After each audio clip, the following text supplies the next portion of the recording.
Hello and welcome. Today we're going to be resuming the work that we were doing yesterday on the 1 billion row challenge. I should probably open that too. This thing, which is the challenge where basically you're given 1 billion rows of this input data, and you're expected to produce this like sort of map form, which contains the minimum, the maximum, and the mean values from this data set. It's supposed to be like temperature at various like weather stations, I guess. But the real difficulty here is that there's 1 billion rows of input data, and you need to get through it as quickly as possible. So we started with like a super naive implementation that took about a minute and it was right at a minute to run, and then throughout the course of yesterday, ended up doing 2 streams. We got it down to it was a little bit weird. We were going between 18 seconds and 26 seconds with like no meaningful change in code. So we're gonna figure out what it is right now, and we're gonna go from there. Today I want to actually take a look at SIMD. Okay, and then right now it's 13 seconds. What the fuck? I want to take a look at SIMD and see what we can use SIMD to try to make like the code go faster. I'm not really sure where it can apply. I've never actually used SIMD myself. I've only like seen it used a couple of times, so I'm not super familiar, but we're going to be learning that together. Yeah, see, we just went from 13 seconds to 19 seconds. And then I bet this time it's going to be like 26 seconds.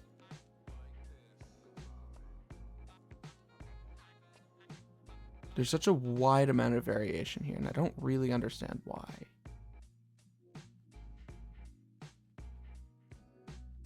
Although I do have a thought. Okay, so now we're at 19 seconds.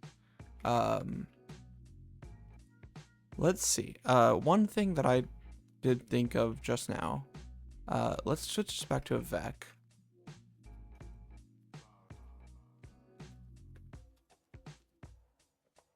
And then we need a couple of other changes. This can go, actually this can just completely go away. We removed this idea. This doesn't need to be as ref anymore. And this needs to be a reference.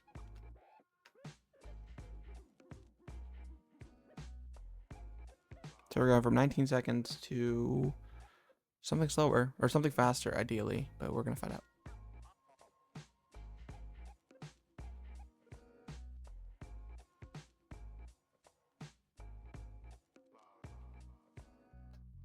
Although, wait, no, I take that back. This is not going to be faster. We're still always doing the 2vec here. Yeah, because we're using this entry. So this is definitely not going to be faster. But if we did it, if let sum stats is map.getMute station. Otherwise, we do the entry. And this is just because when you do a lookup, you don't actually have to allocate. But when you do entry, you always have to allocate, which I think is, in my view, that seems like a flawed implementation of the entry API, or design of the entry API. I don't know if there was like conscious decision around that, but it would make more sense to me to take like a cow or something. But it's the way it is, so.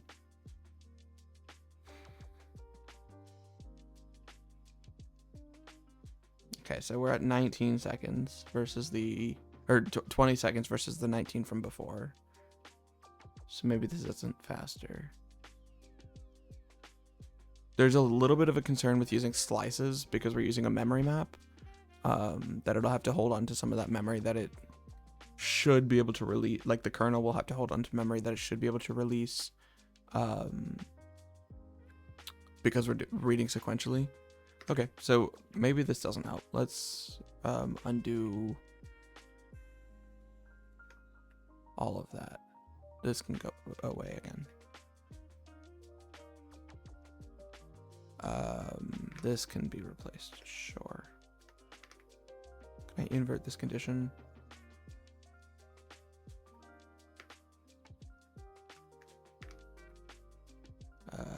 I cannot.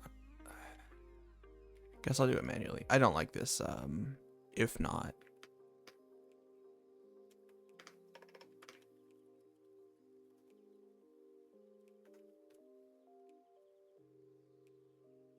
Oh, what am I doing? If data is empty, do that. Otherwise, do that. Great. I know how to program, I promise. Excuse me. Okay, great. Let's do a run. And just get an actual idea of what our timing looks like.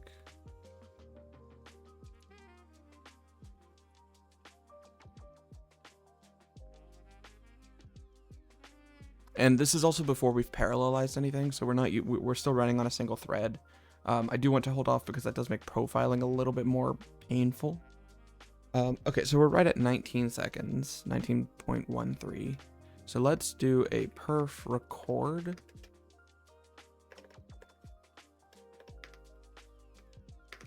On this guy.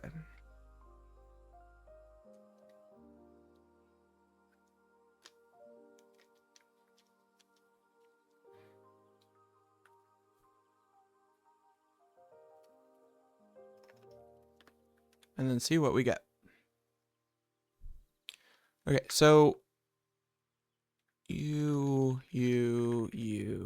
so parse temp is still taking 12%. Hashing is, the hash map lookup is taking 61%. So that's quite a bit of time. And then within here, yeah, I can't really see what this is. Or okay, wait, Rust. Let's just zoom out a lot. I know you guys probably won't be able to see this, but that's okay. This is for Rust C entry. Find inner. And what is this? This is just some closure. And some iteration. Okay, 27.7%. Closure. So equality on slice is taking some time. It's unclear if it's taking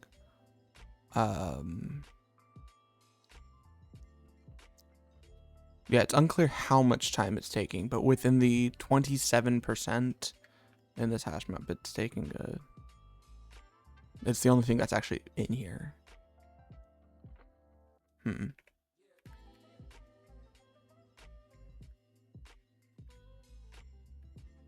But then the other more obvious one, if we go back to like full size here, is this parse temp function.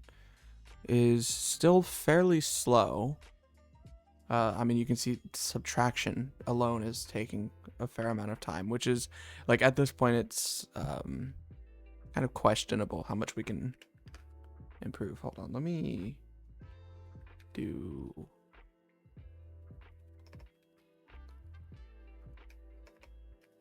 that. That should be a little bit better.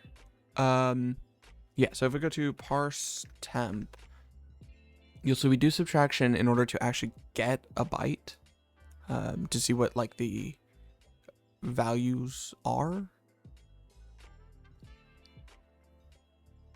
Or like, so we check these 2 bytes, or these last 3 bytes. And bytes here is the entire string. So like this is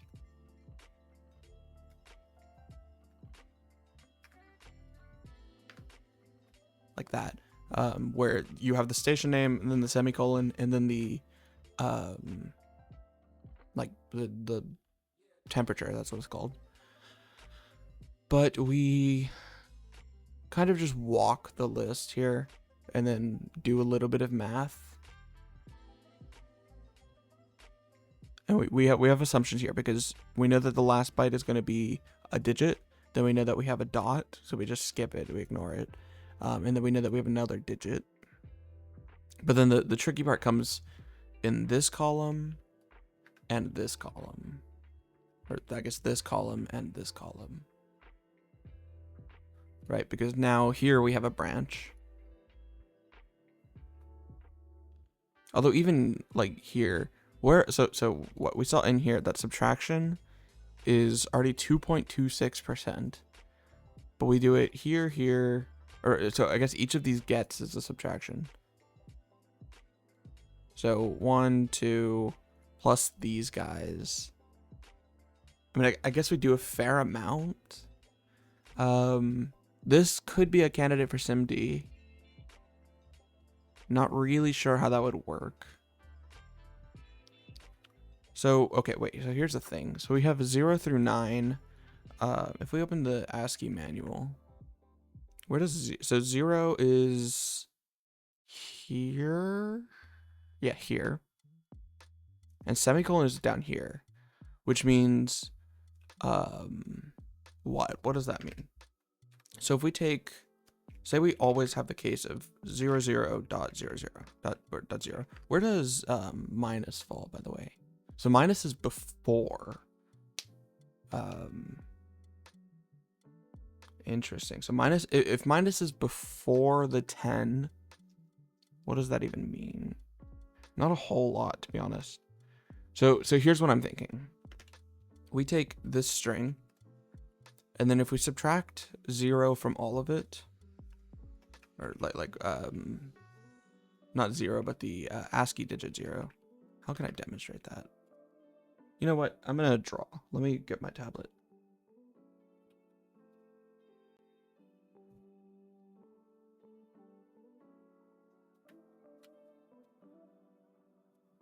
Probably should prepare this before the stream, but it's fine. It takes like 30 seconds.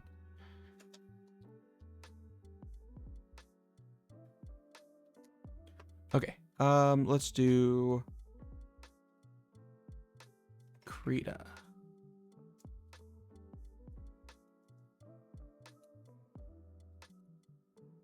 Okay, so if we have, let me figure out how to do this. No, I don't want to move it.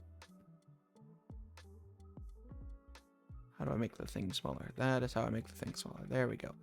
So if we have, I feel like I have to relearn Krita every time I open it, but it's fine. So if we have,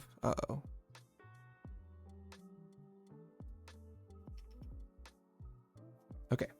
Now, if we have 0, or I guess 0, 0.0 with an optional minus here, and then we subtract the character 0, and mind you, this isn't a string, so these are all zeros. If we subtract this 0 character, then actually, instead of calling this 0, does this give me an eraser? How do I get an eraser?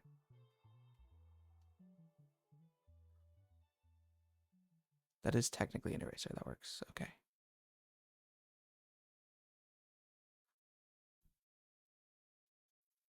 There we go. Great. If these are digits, dot digit, then if we subtract 0, we get the actual value. Pretty straightforward, right? So this is your standard thing. So like say we have 9.8. We get 8. We can kind of just ignore this dot, which we're doing anyways because it's always going to be a dot. We get 8, and then we get not 8, we get 9. I forgot the numbers we're working with. Right, so we get 998. That is perfectly fine. Now the question is, with this minus, what do we get? So these are all U8s, by the way. So these are like individual U8s in effectively an array. I don't know why that moves my mouse all the way over there, but that's fine. So we get basically this, and there's a dot here, but we don't care. So this minus, if we subtract the 0 character, what do we end up with? So minus is this, and the 0 is this. So -1, -2, -3. Where were we? Here. So we basically end up with -3. And then if we instead had a semicolon here, meaning we're at the end of our string, what do we get? So this is like minus becomes this.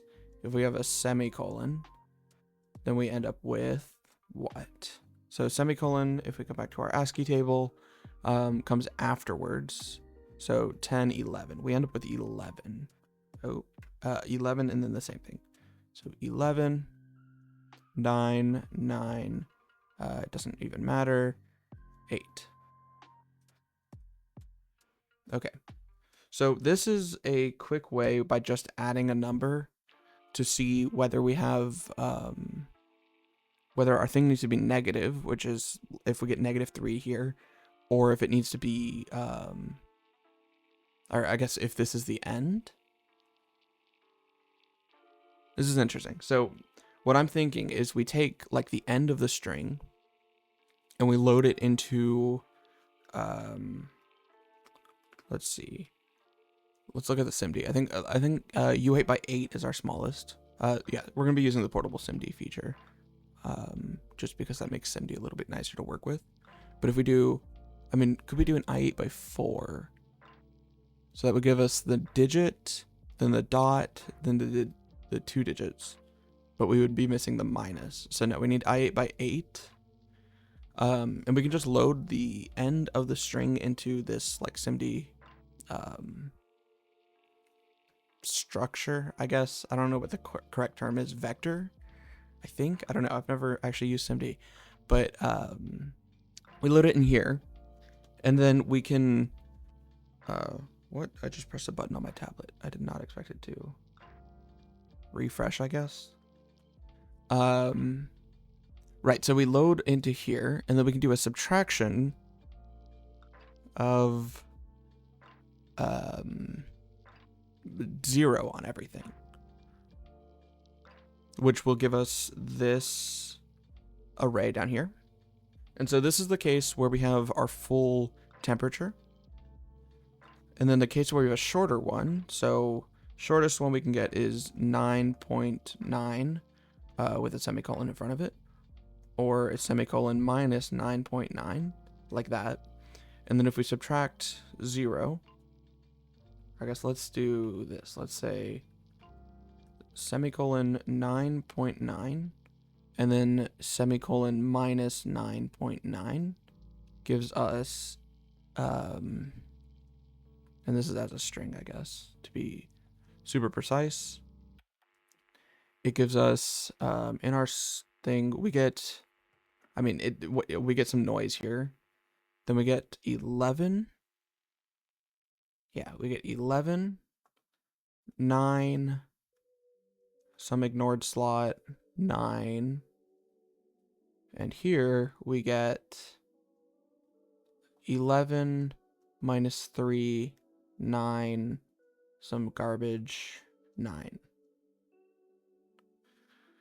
And then I think somehow we can do some SIMD magic on this to eventually collapse this into a single value, but we're gonna have to figure that out. But I think to start off with, I want to get it into this structure. So let's figure that out, I think. So first of all, in our code, we need to enable the portable SIMD feature. Portable SIMD.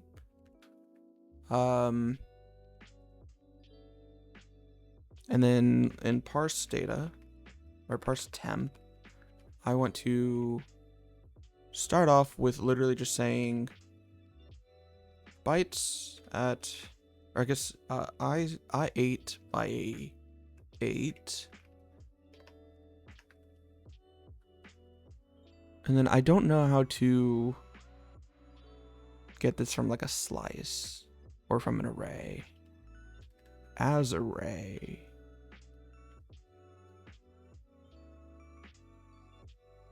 It's close, but not actually what I want. Can I do like from array, from slice? Convert the slice into a SIMD vector containing that. Panics if the slice's length is less than the vector's SIMD n. So there's an interesting case here where if we're just reading the last 8 bytes, if the temperature is only 3 digits or 3 characters, meaning that we have like 9.9, then we have 9.9 semicolon, and then we still need 4 bytes of the name, the station name, which is not guaranteed to us.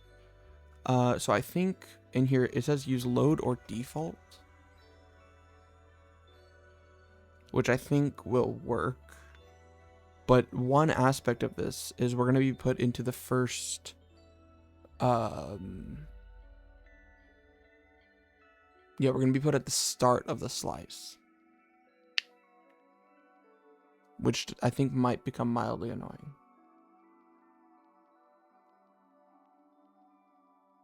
Let's see. So here we're assuming that it's the end of the slice because we have like known ends. Let's try it. Load, or I guess the slice here is going to be bytes. I mean, we can literally just use slice here. Actually, you know what? This concept kind of is a little bit questionable already. What are we doing? So we're saying we're always guaranteed 4 bytes. But the 6 bytes here, it is 6, right? 1, 2, 3, 4, 5, 6 bytes here is not guaranteed.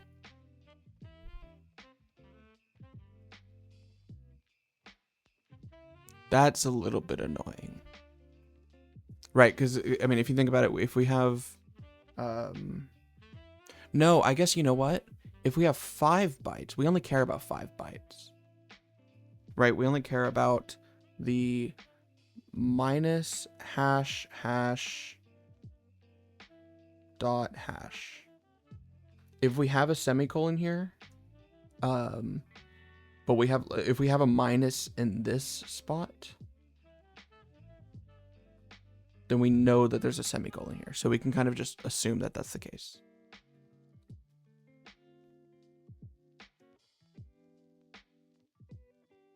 Yeah, so we just need the last 5. So we'll use slice 5. Expected I8 found U8. Yeah, that's true. Can I just transmute? Is this like safe too? Yeah.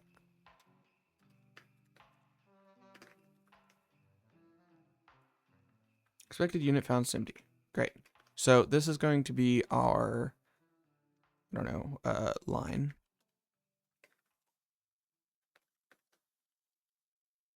And then this line does what? So here we can say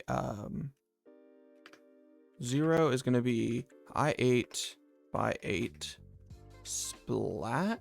Construct a new SIMD vector with all elements set to the given value. Yes, please. Minus, or no, not minus, but 0 as that. And then this can be done in constant time just to ensure that it's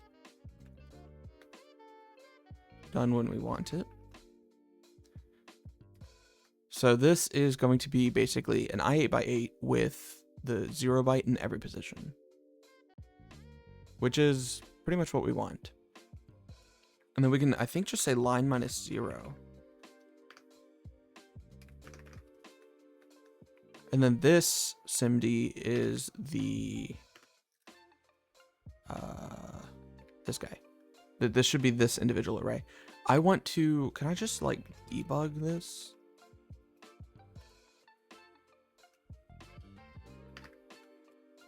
And then I want to actually debug that and, where did I, parse temp, parse this guy. And bytes, but standard stir from UTF-8 over this. Unwrap. Great. So that way we can get a log. And let's do cargo test, no capture. And let's see what we got. So this is interesting. Oh, did I grab the slices wrong here, I think? Yeah, slices wrong. This is the wrong method. Let's do, let's just do this manually. So we're going to say bytes from bytes.len minus 5. By reference. Can I do the reference out here? I cannot. Okay, this is quite a bit closer to what we were expecting though. So in this case, we have ABC semicolon minus 0, 1. So we get, this is the semicolon, this is the minus, this is the 0, this is the ignored dot, and then the 1. But the issue that I notice here is that now this 1 is in the wrong spot because we don't have the minus. Right, like it's 1 closer to the front, which is not quite what we want.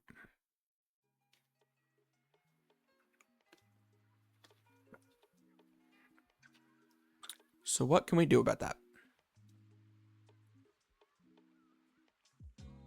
I mean, one thing we could do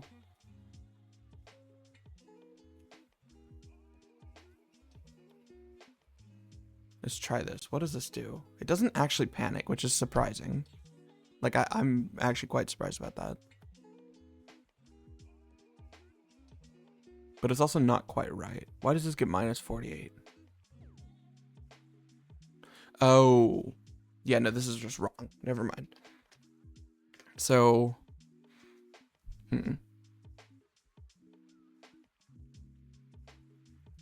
Basically, we need like the buff is 0u8 by 8, pretty much. And then we can say...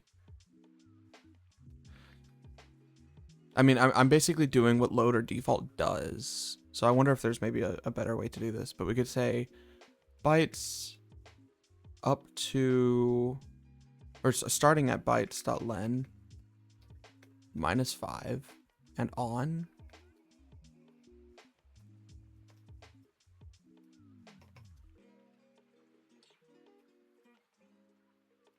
Can be copy from slice this guy. Like that?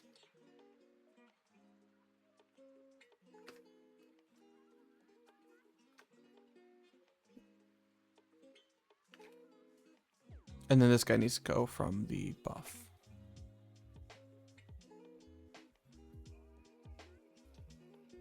And this can be from array.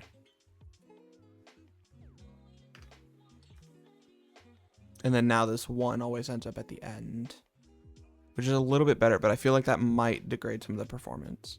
So what does from array do? This uses self load.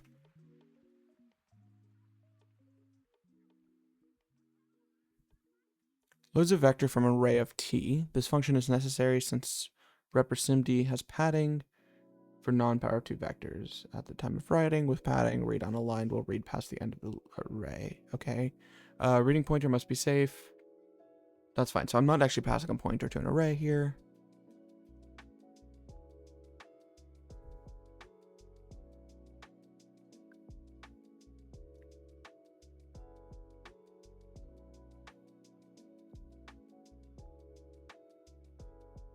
Let's see what load or default does. So obviously load or default. Load select reads a contiguous memory slice, or continuous elements from slice. Each element is read from memory if its corresponding element in enable is true.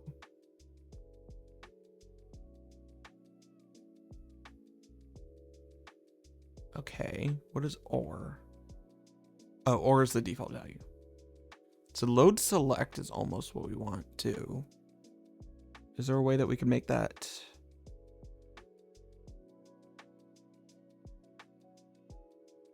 Do what we want? I don't think so. What does it take? So it takes a slice. Wait, yeah, we totally could. So load select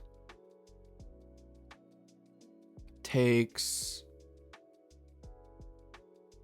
the slice, which is bytes.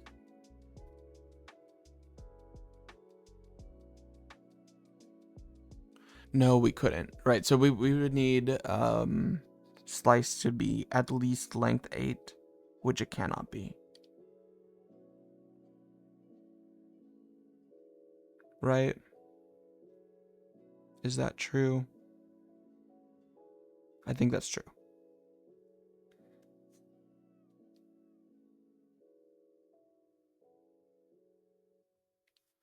But what we could do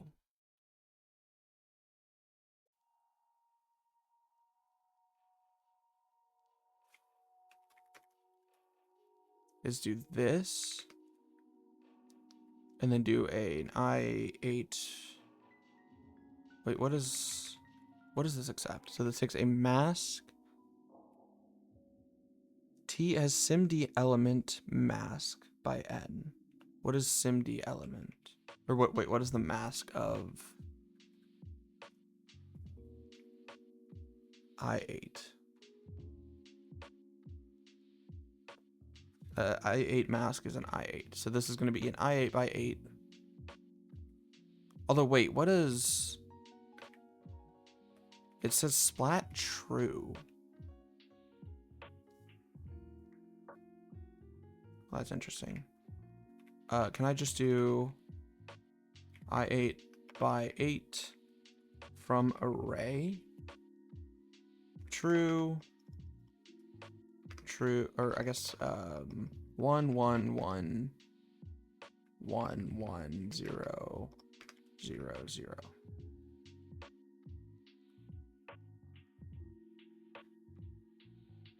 Argument number 2 of type that is missing.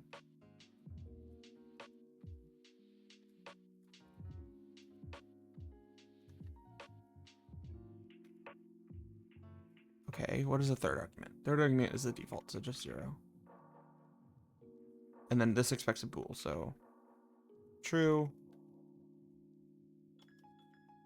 false.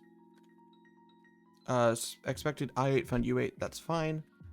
You know what? I think it's okay for us to just use U8s here. It'll just mean that the -3 ends up being a lot bigger. Yeah, I think that's fine.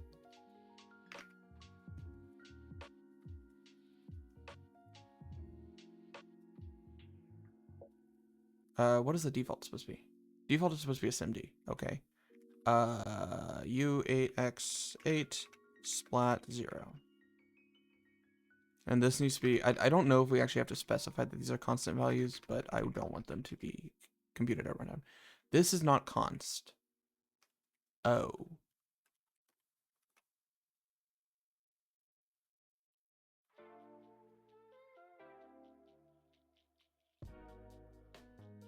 I would really, really like a const version of this, please.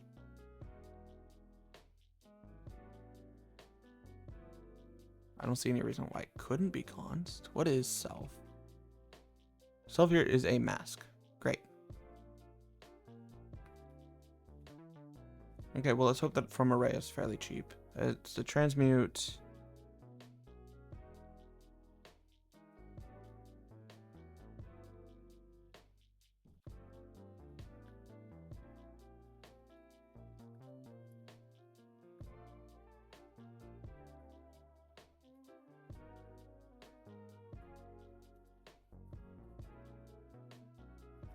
You know what? I think it's probably fine.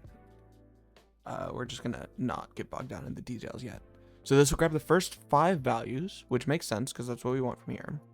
I don't know if it doesn't say that this will panic if the vector is too small, but we're gonna find out. And then what? So then I want to say line.shift elements right by 3.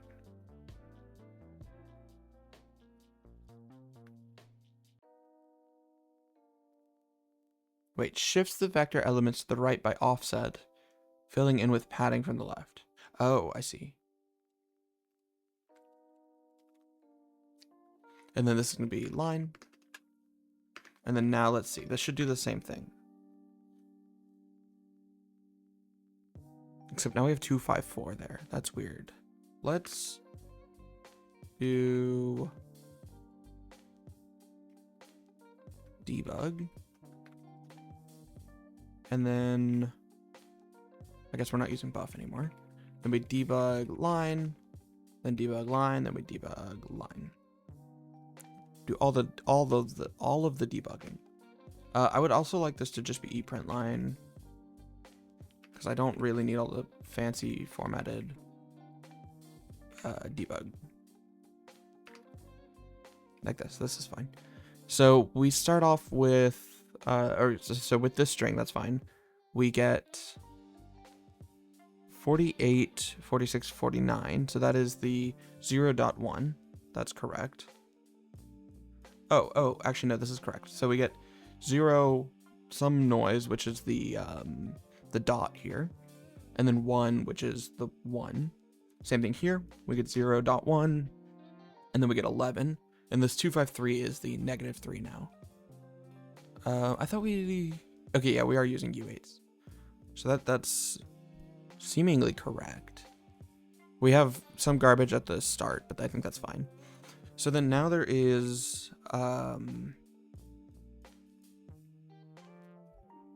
line. There's like a find equality. Test if each element is equal to the corresponding element in the other, and then it returns the mask. Yeah, so this is what I want. So const U8 by 8 splat is gonna be 0 minus semicolon.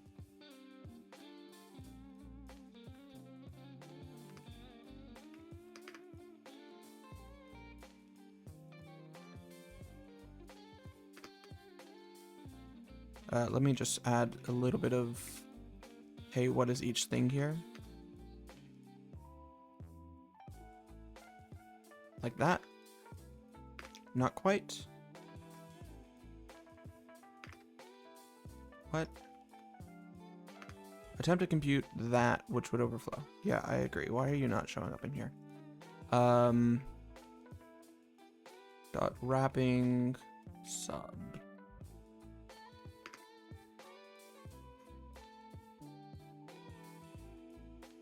So none of this is correct. Yeah, which makes sense because it's supposed to be semicolon minus 0. Great. So true here is the location of the semicolon, which is perfect. And then additionally, we can get the position of the negative, which is minus 0, which is going to underflow. So we need to do wrapping sub this guy, which is going to be neg is this, and that's neg, like that. So now we know the negative is here, and then if we don't have a negative, so in this case everything is false, which means, what does this mean? So now we know where our negative is. We know where our semicolon is. But what can we do with that? That is a fantastic question. I'm glad you asked. I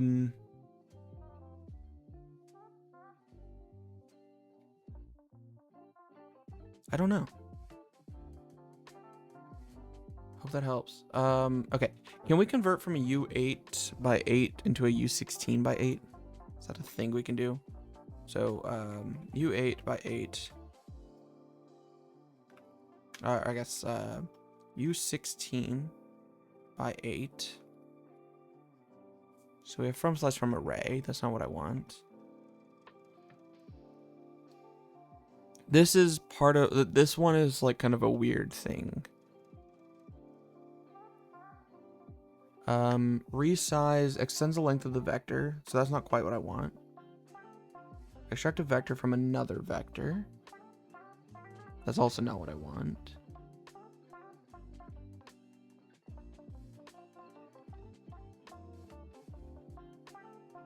I feel like what I want is bad.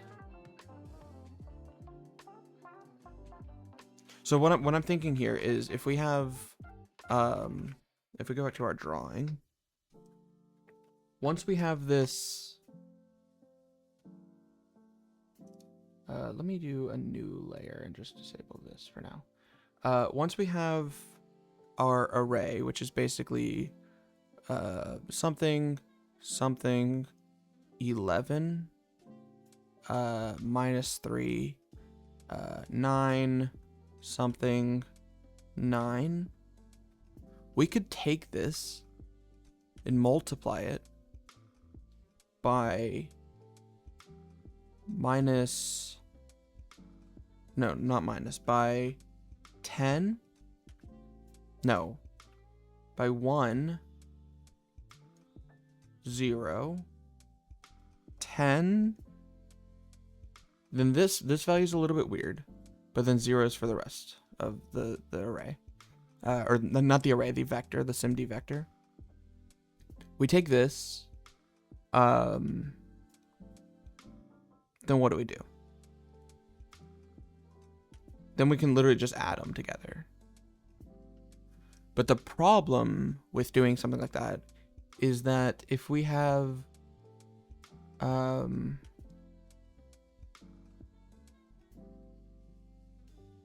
if we have 99.9, so if we have the 99.9 temperature, this isn't representable in a U8. Or in a 8-bit integer at all. That's why we would need to be need it to be a positive, not a positive, a 16-bit number.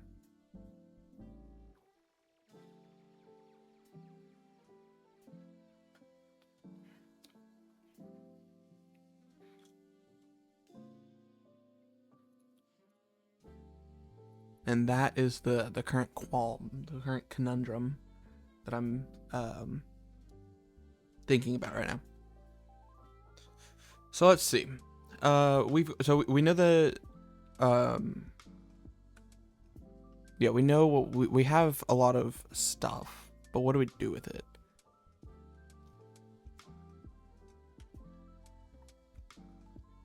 What is gather? Reach from potentially discontiguous indexes in slice to construct a SIMD vector. If an index is out of bounds, the element is instead selected from OR. I don't know how that differs from load. Oh, it's supposed to be contiguous. That's fine. I'm getting distracted though. None of this really matters. So stored in a slice, scatter. No, that just puts it into that also stores that in a slice. Because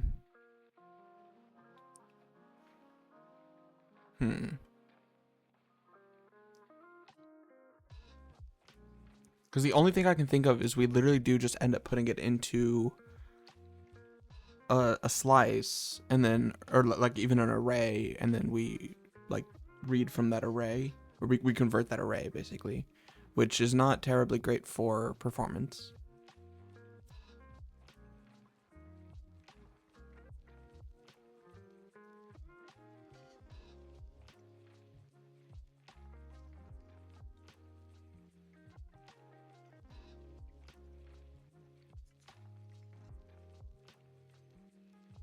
So I don't know.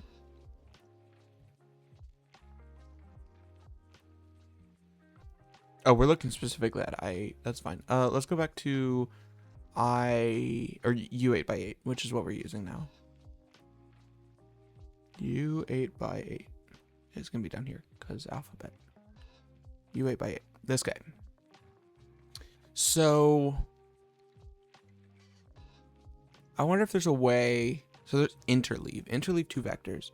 Resulting vectors contained elements taken alternatively from self and other. This is almost what I want. Can I do? I think I can use nightly here and say. What can I say? So I can say, feature portable SIMD, and then we can say A is U8 by by 8, splat 0. B is this splat 1, and then a dot interleave b. And if we debug this, I need to import this. Use SIMD, no, standard, what is this? Standard SIMD U8 by 8. Like that. Mismatch types.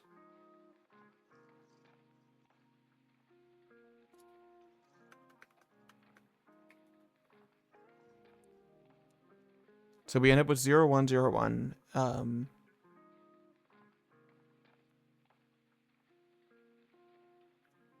Right, and then we could do what can we do here? So we can say U16 by 2 from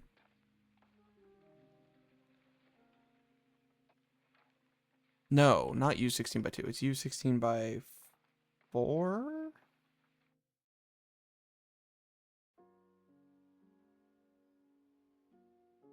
No, what am I trying to do? This is gonna be from array. Basically 0, or let's do, yeah, 0, 1, 2, 3, 4, 5, 6, 7, 8. And this is gonna be interleave 0.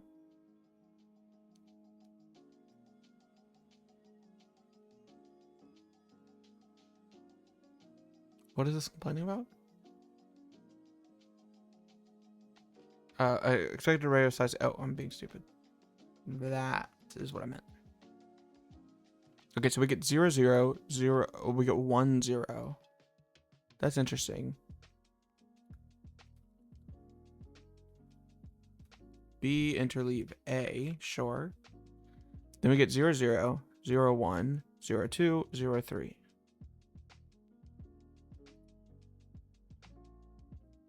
And then we can say U16 by 8 from array. This is bad.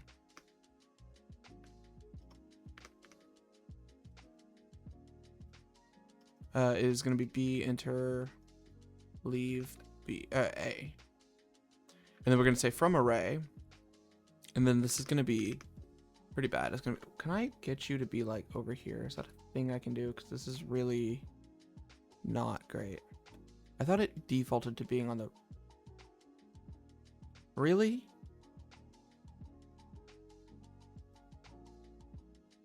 Can I just make the text bigger then?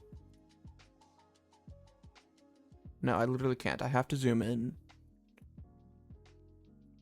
Oh, this is kind of a bad editor. Orientation. Ha. Or vertical. Can't stop me. Okay. I.0 at 0. This is kind of probably very bad. Okay, this does not work on here.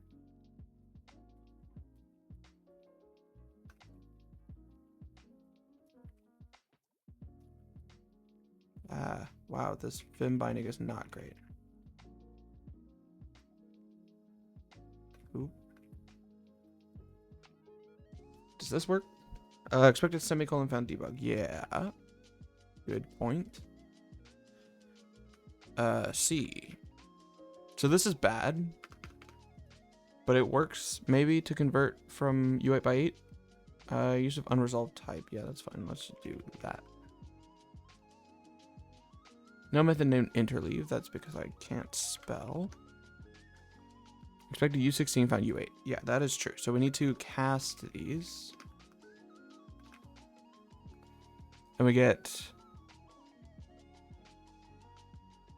something wrong.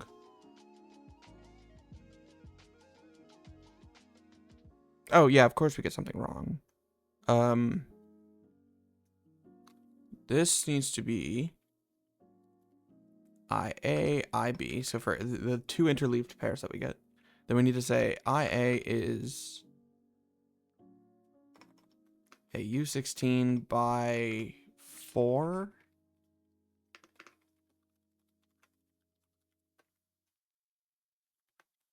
This hurts me, and I think that this is awful, and I feel like there's probably a better way to do this.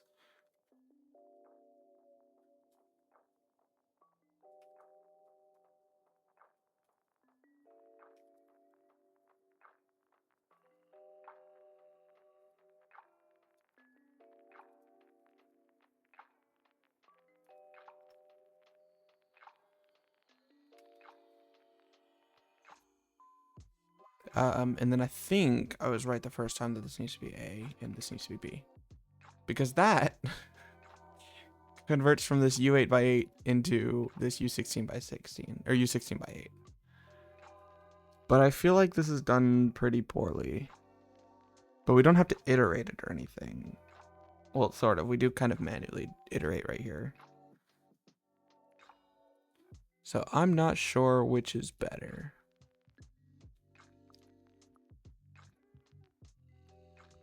You know what? Let's do this. Actually, you know what? Before we do that, U16 by 8 from U8 by 8 Rust. I don't know if there's going to be anything really in here.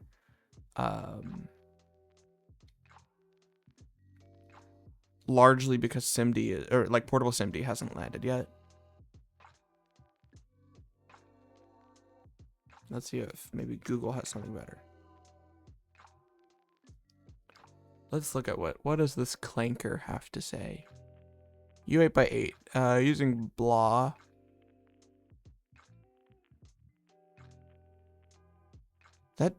Does that work? I thought cast didn't work like that. Let x is U16 by 8 is line.cast. Oh shit. Okay, that works. Never mind. Ignore all of that. The Google AI knows everything. Knows best. Anyways. Great. So now we have U16 by, or I guess I16. Is that an okay cast? It is. Okay. So now we have I16s. Let's just debug the line to make sure everything is happy.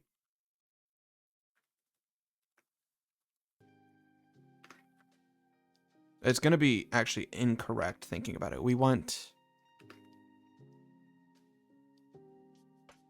Does it matter? So the thing is, this 253 is no longer -3. It's 253.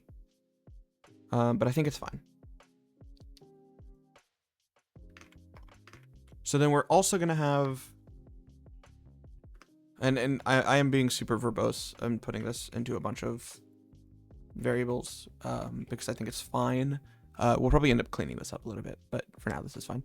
So here we're gonna have like 10s, and it's gonna be a I16 by 8, and it's gonna be that from array, which here is const, okay, and it's gonna take 0 0 0 0 0 0 0 0. So that's the 8.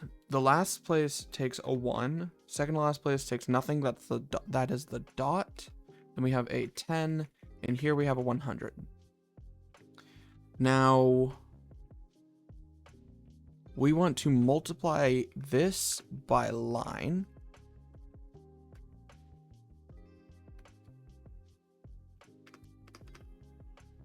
And then let's print that. So something... Okay, so this makes sense. So we get 0 here, we get 1 here. Then here we get 90, we get 1, which makes sense because this should become 91. The weird part here is this 253 gets multiplied by 100. What I want to do here instead is to say multiply tens.mask.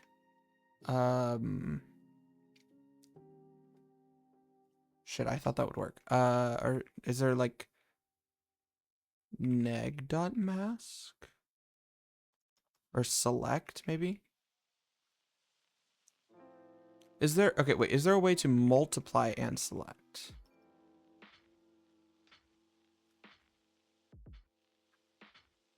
Store select, scatter select.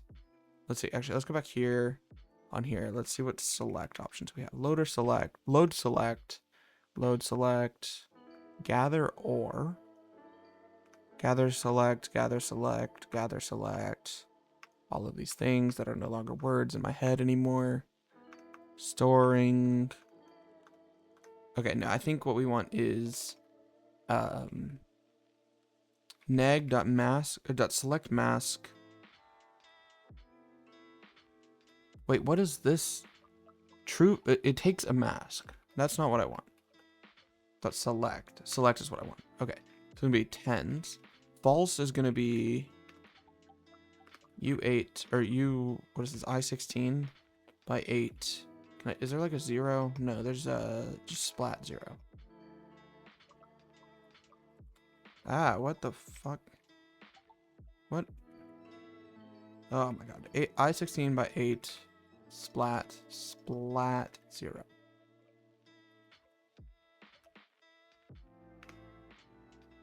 Type mismatch resolving that. I'm gonna do cast. Can. And then this isn't quite right because this is gonna take only the negative.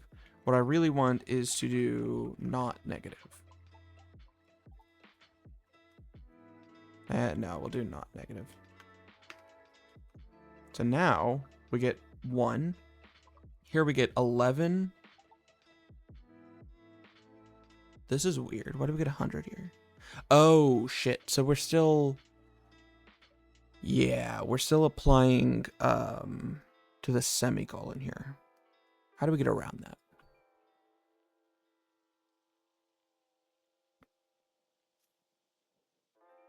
I mean, I guess we can just set the semicolon slot to 0.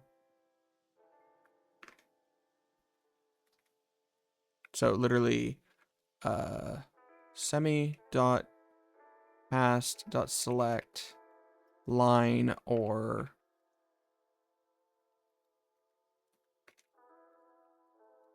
this guy.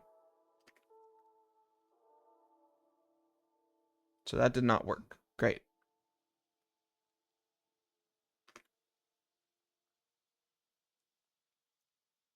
Right, because it needs to be not semi as well. So every slot that is not a semicolon, which means almost no. That means that if we say line dot collect, no, sum, reduce.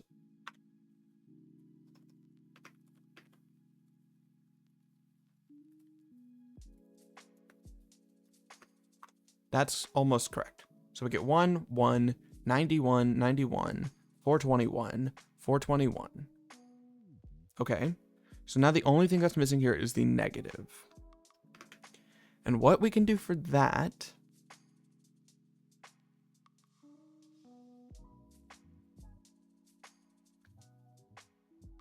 so this is a little bit weird because this is multiply, which will set the negative to 0. But we know negative at this point is 253. So there is some value here that we can pass in that will multiply 253 to get -1. Right? I don't know what it is, but I think there's a way to do it. I mean, obviously you can do like negative 1 over 253, but you can't do that because we're using integers. But the flip side of that is we could just do neg cast const, I guess this guy, -1. Like that. No. Like that. No. That's completely wrong. This needs to be a 1. No, this needs to be a 0. This needs to be a plus. Oh, no, shit. I'm completely wrong. It's not going to be -1. That's just bad because we still need to... We went to sum. And so -1 will reset all of that. So you're going to go away. And we can literally just say times neg dot reduce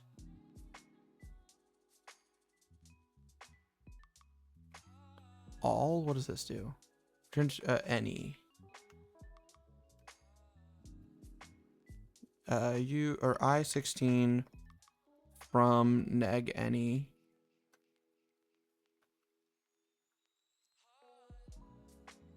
times 2 minus 1.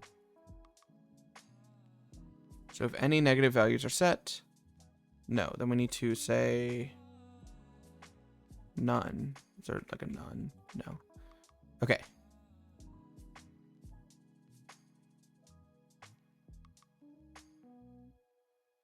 Yeah, great. This is so much more complicated, but it's branchless and it happens in parallel, so it might be slightly faster. Let's confirm that all of our stuff is correct. So we are passing this test versus before where we were still passing the test. That is because we're still running the original code. But now, is there a way to get the trailing, I guess the index of the true basically in here? So we can do 2int.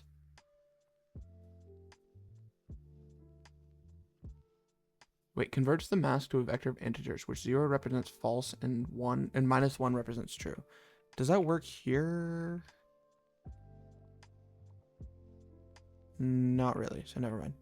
Okay, so semi dot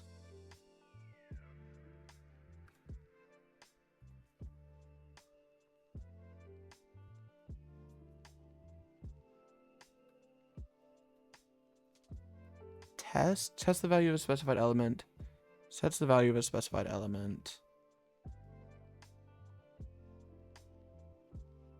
First set finds the index of the first set element.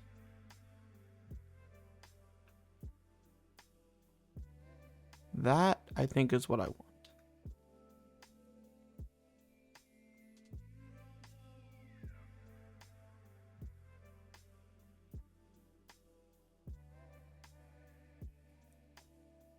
Right, so we're basically getting the index to use for slicing the station name.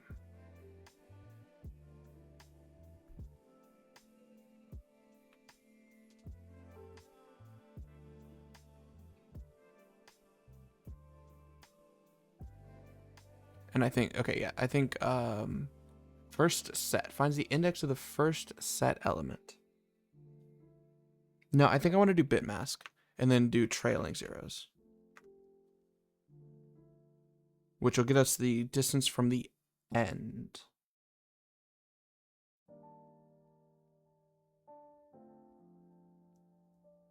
Yeah, let's do that. So this is going to be let S. I don't know what to call it, so we're going to call it S. And then I think it is literally just slice S and temp.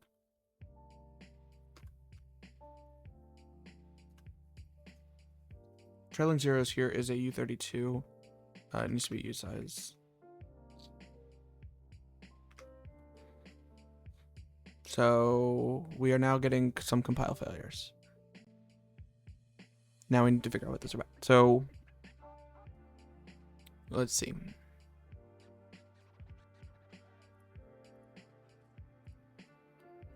We have 208, 208, 208. So that's what? That is 0 minus the character zeros. So that's minus 48. I think. Yeah, that's minus 48. And then this 11 is a semicolon. This 422541. Those are all correct. We get 42 that. We get temp is 421. Oh. Okay, yeah, this part is correct. So we get the correct temperature. We just return from the wrong spot. Let me do this too. Let's debug. Or no, let's println. This guy. Just so I can map what we're returning. So 5952 is 5952.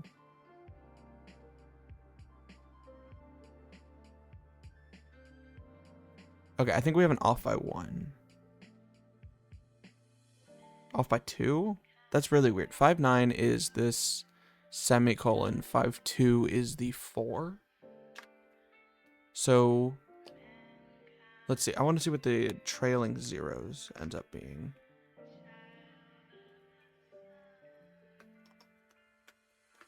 So this is s equals 3. So 0, 1, or I guess 1, 2, 3. And this is what we're setting for the end. That makes sense. But why is that what we're setting for the end?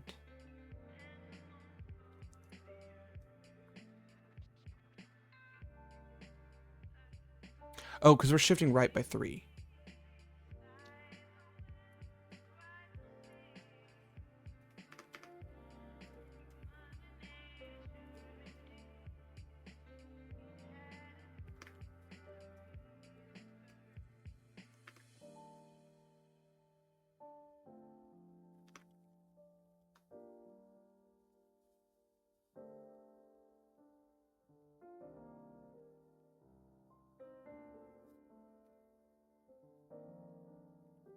So what is the case where we're underflowing? S equals 66. Oh, right. So we have the case where trailing, where we don't have a semicolon at all, in which case we need to default to being, what, 5 characters. So it returns the number of trailing zeros in the binary representation. But if it's all zeros, then it's going to be 32. Or then it's going to be 64, and we need to handle that. So if it's 64... Let's do this the sort of naive way. So if s equals 64, then we're going to do something. Otherwise, we're going to say s plus 2. And then if it's 64, then it's literally 5, I think. These are some magic numbers, which is not ideal. Especially when they're wrong. So this includes the 59, which is the semicolon here. Or not the semicolon, the dash. Wait, no, 59 is the semicolon. But it's not accounting for the dash, I think. Oh, wait, maybe this just needs to be 6. Ooh. I think this does just need to be 6. No, it doesn't. What is the input here? 9.1. Okay, there is something really funky happening here. Let's do set. Let's try the first set. If some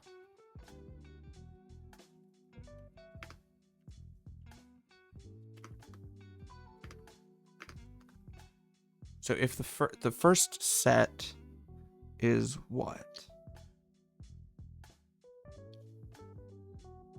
Honestly, let's just look at our cases. So if we come back here, re-enable this layer, disable that layer. No, actually, you know what? Let's create a brand new layer. So if we have what did I do? Go away. If we have these cases.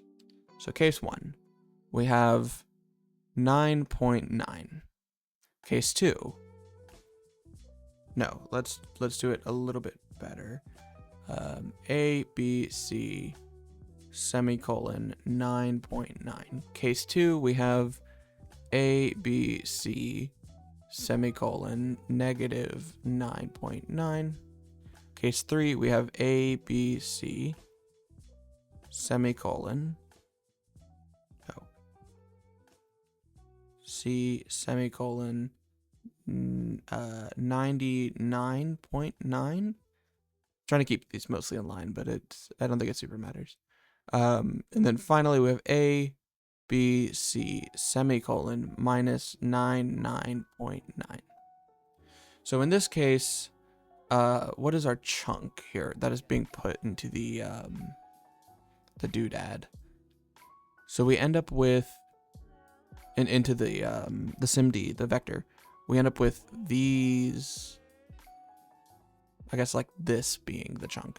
Not quite, because this is set to 0. Like this is 0, this is 0, this is 0. But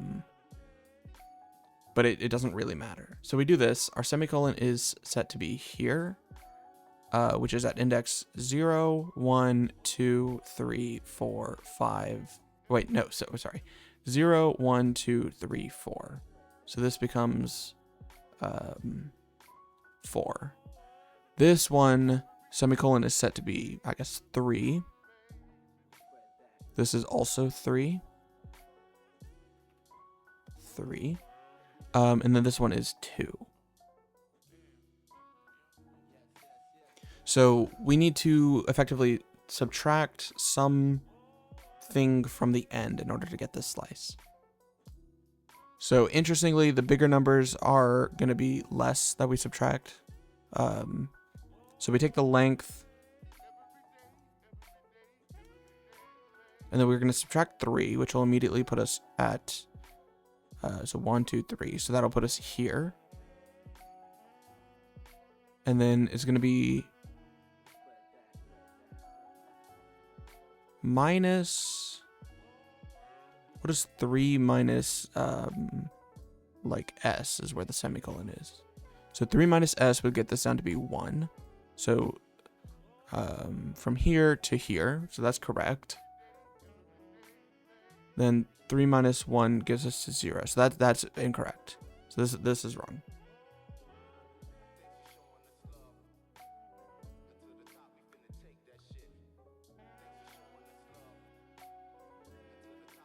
Great. So this needs to be 1. This needs to become, I guess, 2. So let's also erase this. Yeah, I don't know why it keeps moving my cursor over there. This needs to be 2. This needs to be 2. And then this needs to be... So we're pointing here. So this needs to become 3.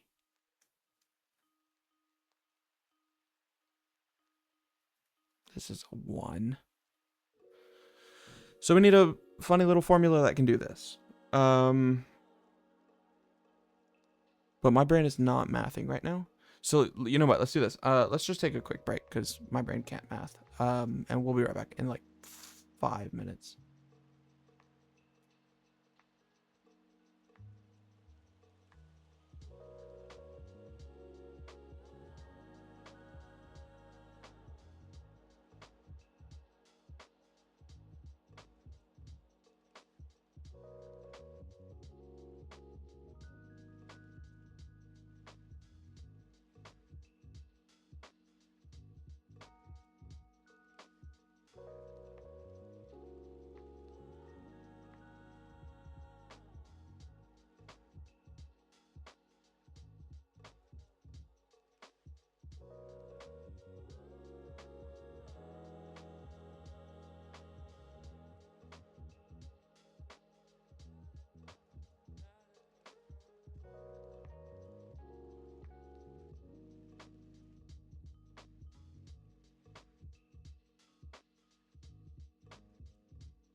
And we're back.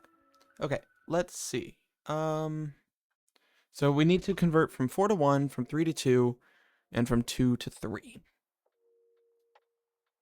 My brain does not like this, and I'm not entirely sure why. So, yeah, I really don't know why I'm having a hard time thinking about this. This should be fairly trivial. Let's see. So 2 to 3 is plus 1.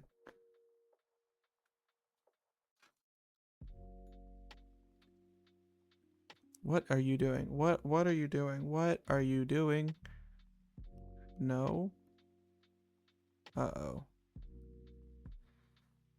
I don't know how to use this software. Or really more importantly, I don't know how to use this drawing tablet.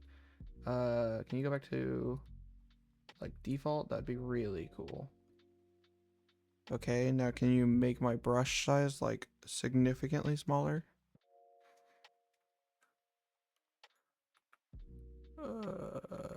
I don't know what we were at before, so that works. No, maybe a little bit smaller than that. Sure. Sure, perfect. So this is, okay, somehow I deleted that. That's supposed to be a 1. This is going to be -3. This is -1, -1, and this is +1. I feel like we could, I mean, do like your standard branching approach, but I don't know that that's quite ideal. You know what? Let's try doing something interesting. Let's do godbolt, godbolt.org. Yeah. Let's look at the compiler explorer and see if this can come up with a good solution. I kind of doubt it, to be honest. I don't know how good like the compiler is. I do want to specifically use Rust, just because I have a few more hints to the compiler that I can offer here. We're gonna do -o, which will basically like maximum optimize it. And then let's do Vim, of course, and then let's make the font size so much bigger. That should hopefully be a little bit better. Maybe even just a touch larger. 26, sure. 26. Great. You can go away. You can go away, go away, go away. So this function does basically what we want. We can say I16 specifically because that's what we have. No, we've got, what did you do? Oh, it's you being annoying. Save changes. Great. You're going to be a usize. You're going to be a usize. What this function is going to do is going to match on num. If we get, let's see, 4, then we're going to return, shit, where are you? 1. If we get a 3, we're going to return 2. If we get 2, we're going to return 3. That almost... This is simple, I think. This is,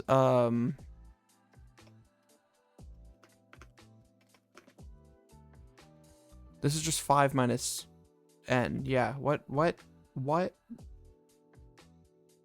are you? 5 minus n. 5 minus 4 is 1. 5 minus 3 is 2. 5 minus 3 is 2. 5 minus 2 is 3. Yeah, okay. I said my brain was not working with that. What does this give us, by the way? This is what we slice. And then if none of them are the case, then we're gonna do 6. So that failed, obviously.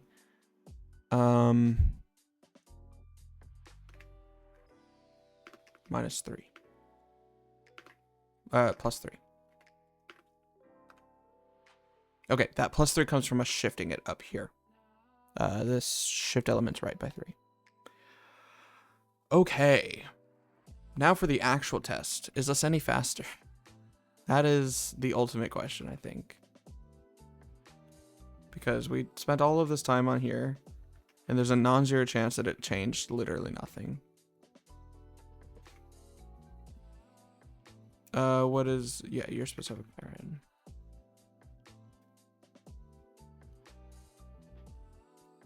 And then this condition, this is the only condition that's still in here. And I feel like we might be able to optimize this a bit somehow, but we're gonna have to hold off on that.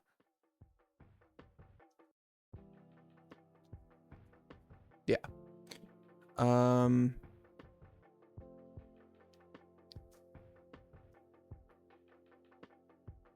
Yeah, I don't really like that this returns an option. I wish I could have it return like 0.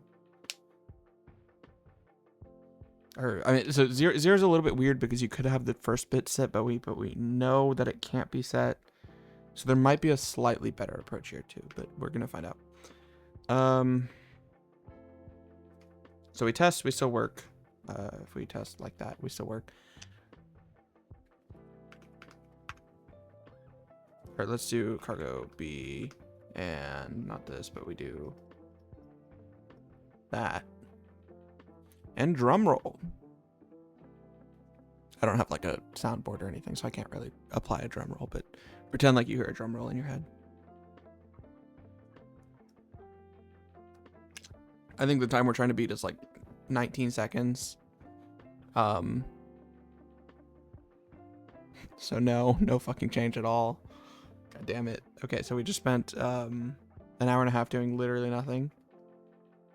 Let's perf record and see what issues we're running into.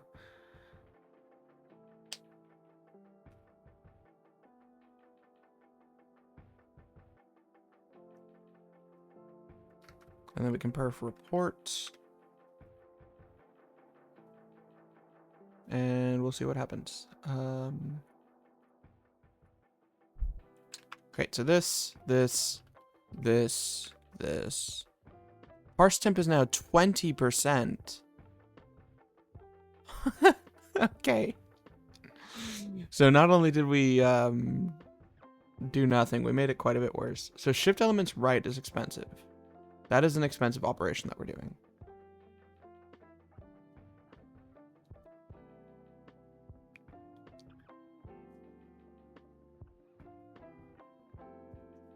And then any is also kind of expensive.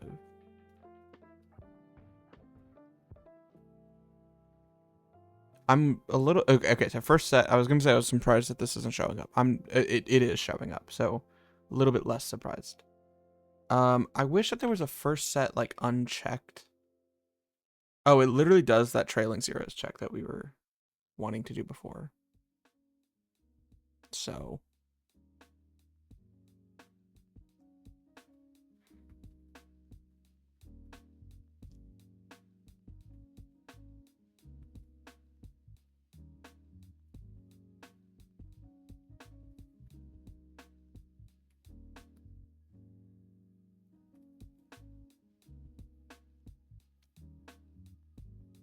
Yeah.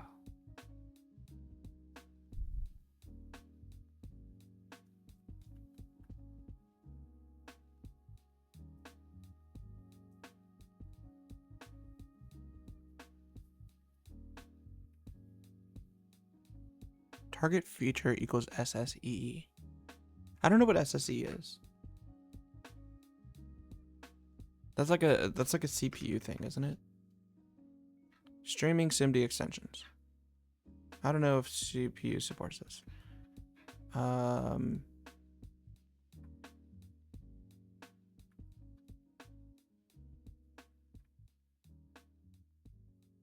Okay, I think we do support that. So trailing zero, it's basically this. This is the same thing. So I mean we can just inline that here. If TZ equals 64, 6, otherwise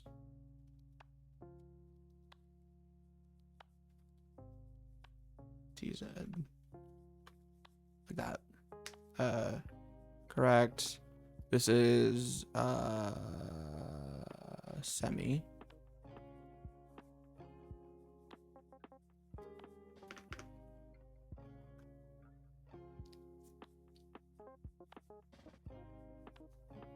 Okay, so this is the same behavior, but we removed, I guess, technically one of the checks.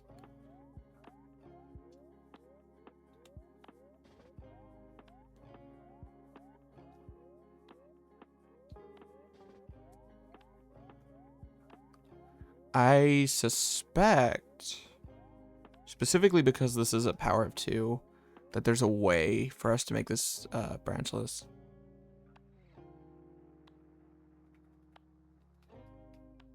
But I think we can leave this for now because we have other issues. This shift right is really expensive.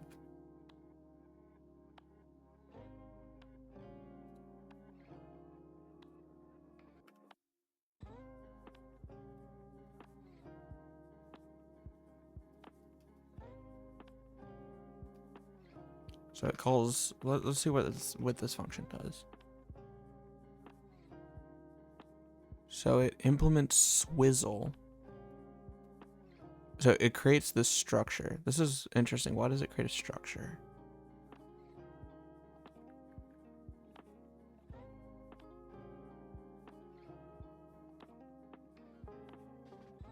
Oh, I guess it uses this concat swizzle.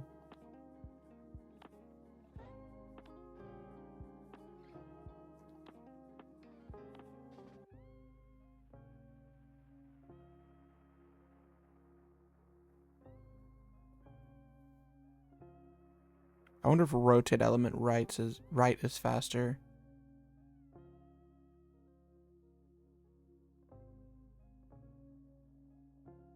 I doubt it, but let's try it.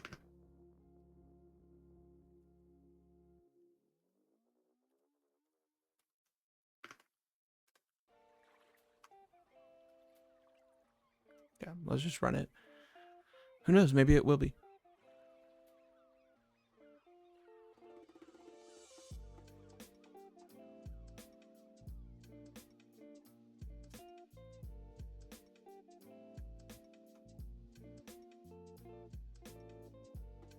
Boop. This guy, and here. It's a smaller percent. Oh, interesting. The rotate doesn't show up anymore. That's a bit surprising. Okay, now load select is taking time. Load select pointer. So this load select, oh,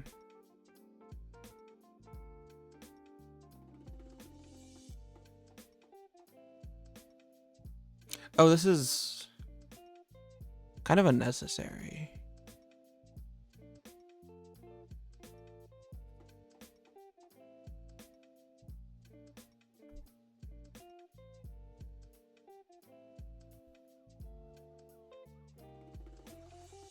I mean, I guess load select pointer is a bit more what we want. This is a horrifying construction here. Yeah, let's do load select pointer. We can basically inline this because we don't have to do this length check. Actually, can I just inline this function? I can. This T is a U8, but I don't need to specify it.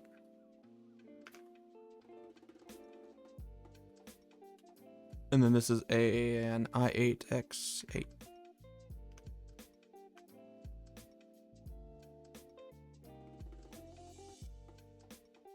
Or, no, I'm sorry, this is a U8 by 8. Enable's not mutable. We performed the bounds check by updating the mask. That's fine. I don't actually care about... fine, you can be a safety comment.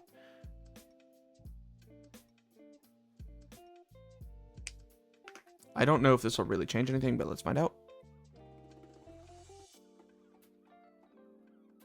And while that's running, let's get rid of some of these warnings. You go away, and you go away. And let's perf reports. So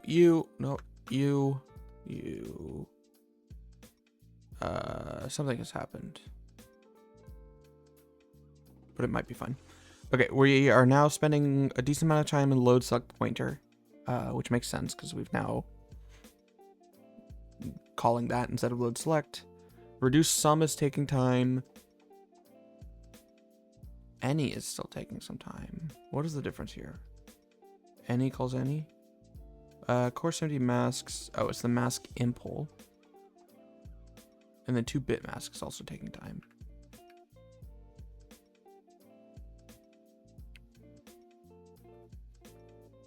Like, the thing is, these are like tiny, tiny little bits. It's a bunch of small things taking time now. Instead of, like, individual things taking a lot of time. It's a bunch of small things taking a little bit of time each.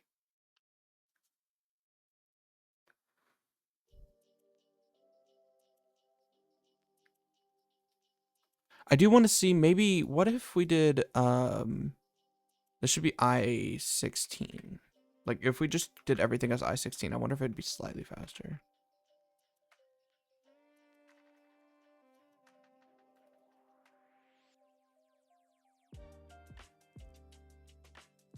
Although that does break this. Unless we did let line is line, after we rotate, I guess. Let line is line dot cast. To an I-16 by 8.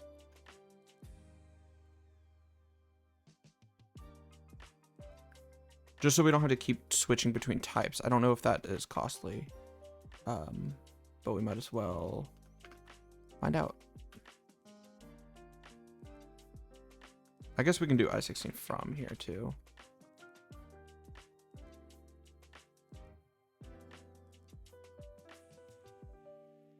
Instead of doing the as casts. Cannot conditionally const associated function. Oh, yeah, never mind. We can't do that because of const. And I guess these parentheses aren't necessary. I don't really like that these are like inline const because that becomes messy, but it's fine for now. Const 0 is an I-16 by 8. Is this guy. 0. 0. This cast is no longer necessary. Oh, interesting. I didn't know you couldn't globally define this stuff. I want to call this 0 char.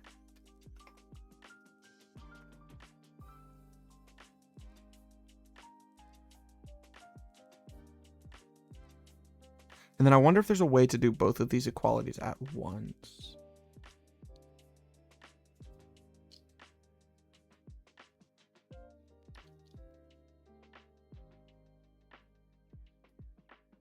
So here's a thought.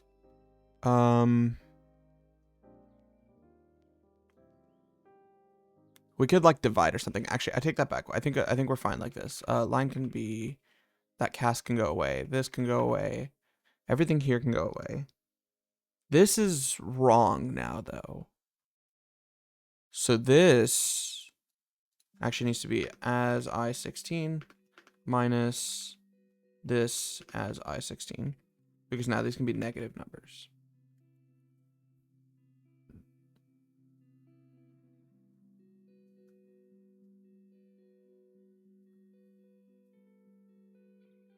So if I cargo T, this is actually correct, surprisingly. Before it wasn't, right? Just to sanity check that. Yeah, before it wasn't.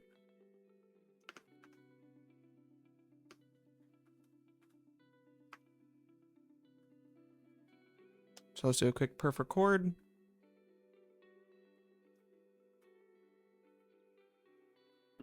Actually, let's let it go a little bit longer than that.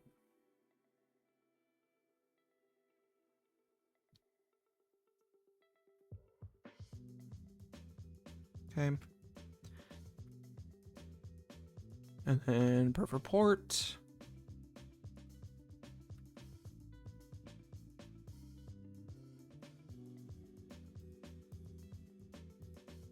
Okay, so load select pointer is still taking a large amount of time. That is unfortunate.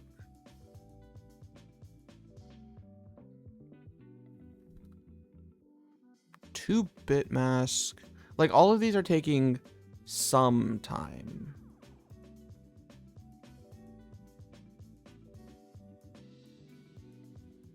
but like nothing is taking like a lot of time. I mean, still loading is taking time, but that's not surprising. We're still loading from memory, somewhat.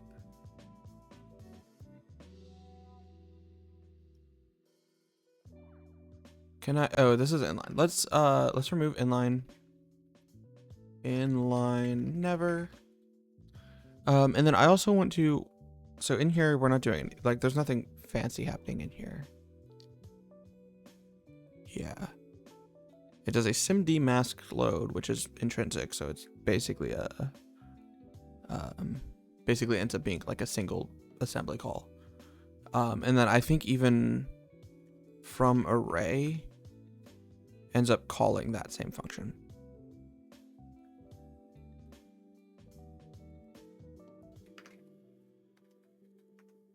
Calls load, which is over the array, but then that ends up calling core mem maybe on it itself. And then we copy the bytes into self. That's interesting.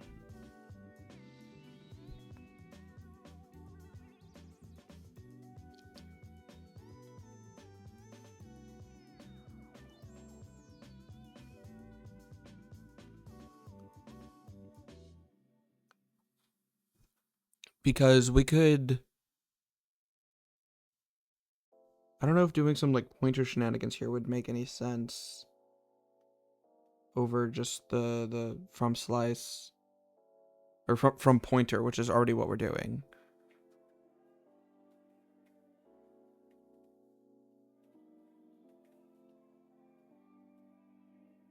Yeah, I think this is pretty much as fast as we can get. I wish, I guess even just using the mask here is pretty much all we can get. If we go back here, if I look at load select, what are our options? Load selector default. Ooh, unchecked. Reads contiguous elements from slice. Each element is read in memory if the corresponding element is true. Oh, this is basically what we're doing here. This doesn't need to be inlined. Load select unchecked. Takes the slice, takes enable, and takes OR. From the blah, blah, blah. That's fine. I don't care about safety comments. Those are boring.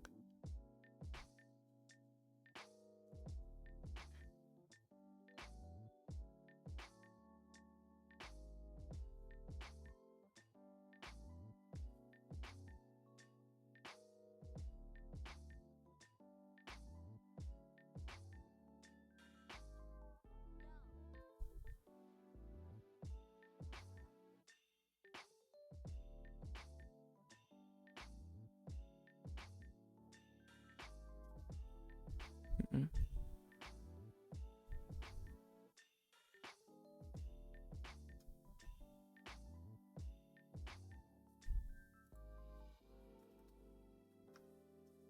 Actually, let's just see what our time looks like. So before we were getting 19.6. What do we get now?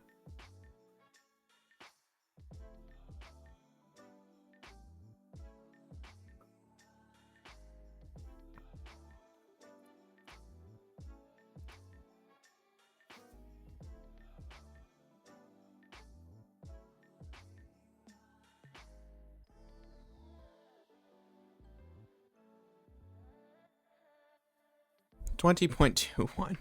Fantastic. I mean, I was hoping that it would be a little bit faster.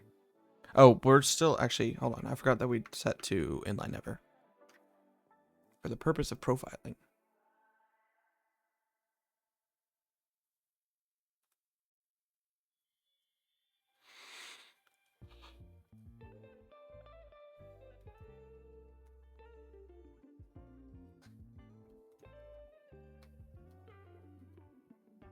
So parse temp. It's not showing up in main. That's interesting. Can we annotate this function and show me the source? So, yeah, obviously loading from memory takes time. We've already discovered this. This is gonna be basically the start of the file. Yeah.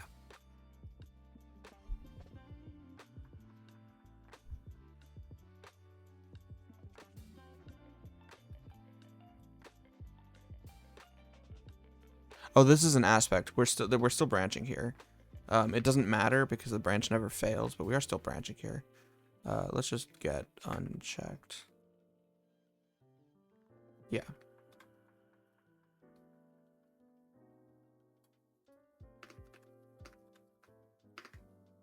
Doesn't really matter, I think, but it's fine. So then we load, which requires basically dereferencing. Doing that. I don't know what vpin SRB. What would that mean?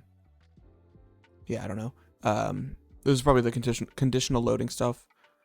It's the same instruction called 4 times. Right, these are identical. RSI, XML 0. Yeah, they're all identical. I don't know what this is for. Oh wait, no, I'm being dumb. They increment. So 1, 2, 3, 4.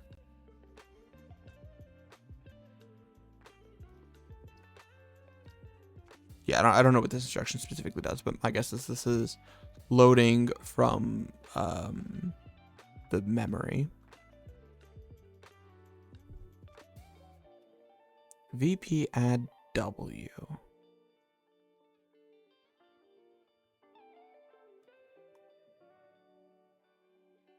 What is this? So there's a bit of a problem, a little bit of an annoyance here, is that everything gets inlined. So somewhere we're calling something that is causing this code to be inlined. And we can disable source, but it doesn't really help.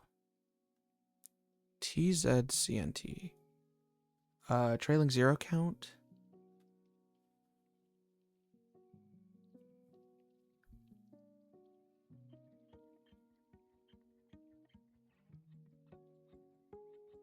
Yeah, okay, so this is a thing. This branch is really hot. Hot? Is that the term? I don't know. This branch is it's almost 50-50.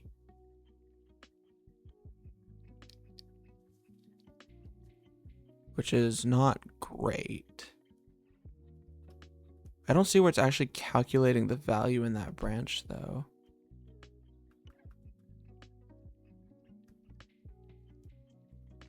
So terminating 0 count probably puts it into EAX. Or with F8. What is F8?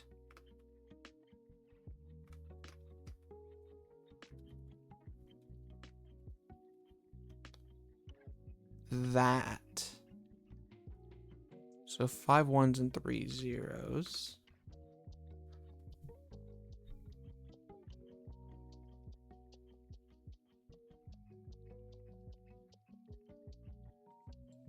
Conditional move.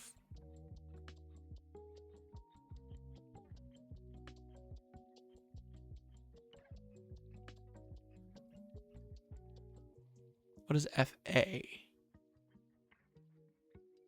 I don't know what this is doing.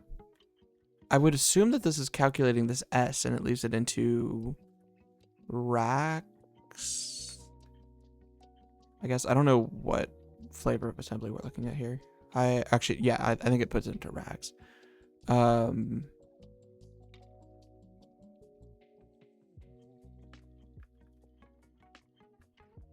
we've got a test and we've got a conditional move, both of which are like this is a branch. I don't really know what it needs to what it's doing.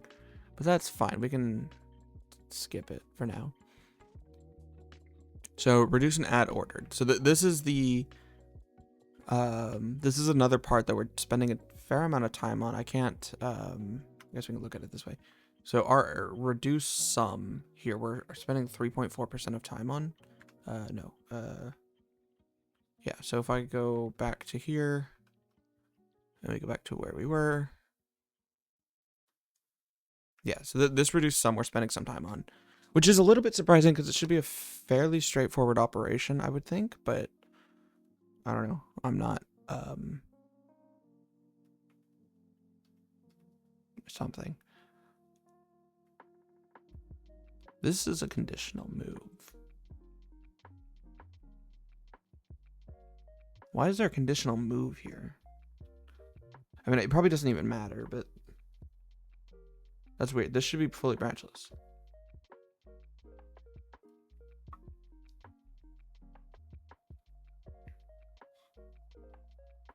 Unless for some reason it thinks that moving is, or like C moving is faster. That's fine.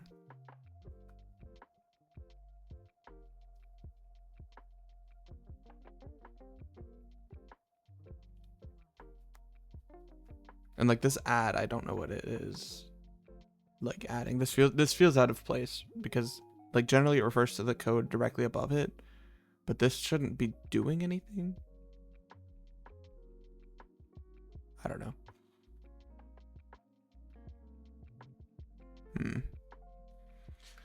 Okay. Yeah, that's kind of annoying. I really hate that this isn't faster. I really hoped it would be.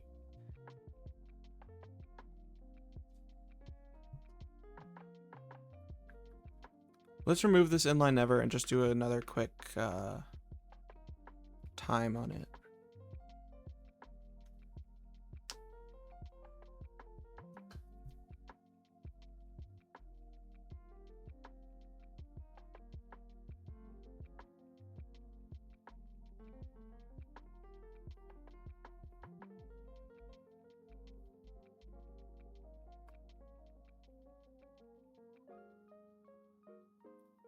$20 seconds. So pretty much no change. It's still also really weird to me that the first time we ran it today, I don't think Tmux has it anymore, but the first time we ran it today,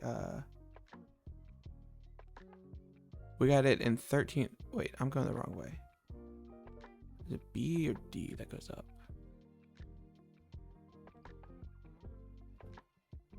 Yeah. First time we ran it today.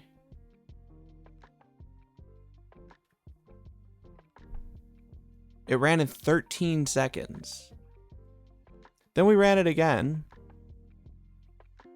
And it went to 19 seconds. Then we ran it again. And it was at 19 seconds still. So it just like... It's got such a large amount of variation. And I don't really know why. Like that was 6 seconds running back to back. And I could see it if it like... got faster, because that happens sometimes, but like definitely did not this time, so I don't know what that's about.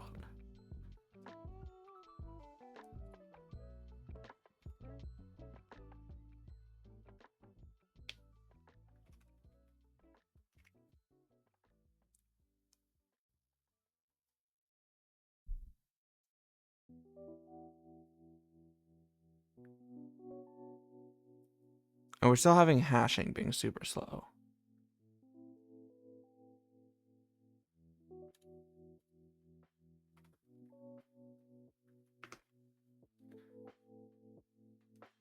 So conceivably, I mean, honestly, at this point, I'm a little bit unsure what else we can improve in the single threaded sense. So I think let's break it up and let's do some multi-threading. Let me update the title because we're not going to be doing SIMD anymore.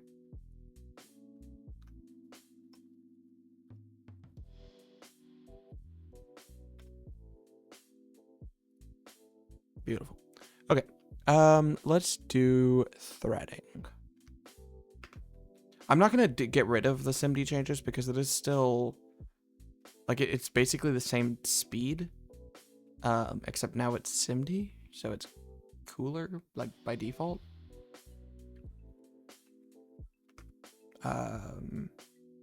Parse temp to SIMD. Git commit amend.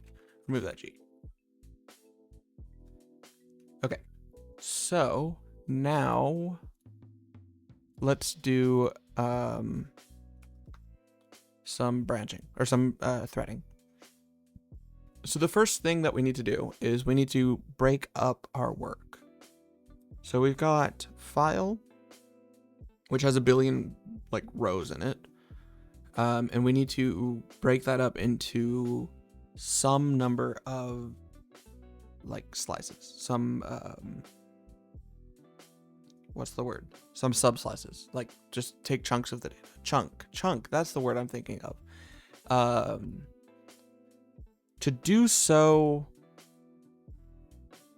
is not quite as simple as just like dividing it, because so like if I grab that and 20, if we take say we cut like this slice in half, or yeah, say we cut this in half, that ends up being like here. But if we cut in the middle of the word, then we're gonna fuck everything up. So what we need to do is from here, we need to find a good starting place. And to be honest, this function, this algorithm here that we're about to write doesn't need to be particularly optimized because it runs once at the beginning. So we can really, I think what we'll do is we'll say, take the entire length of the data, which we have. It's literally just going to be file.len.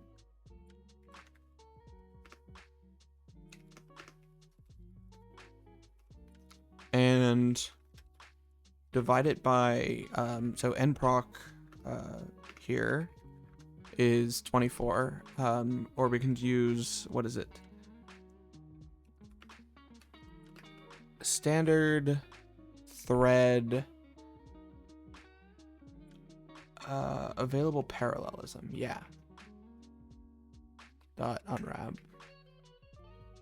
So this is, so nproc is the number of, basically the number of cores. I think it, like the number of virtual cores or something.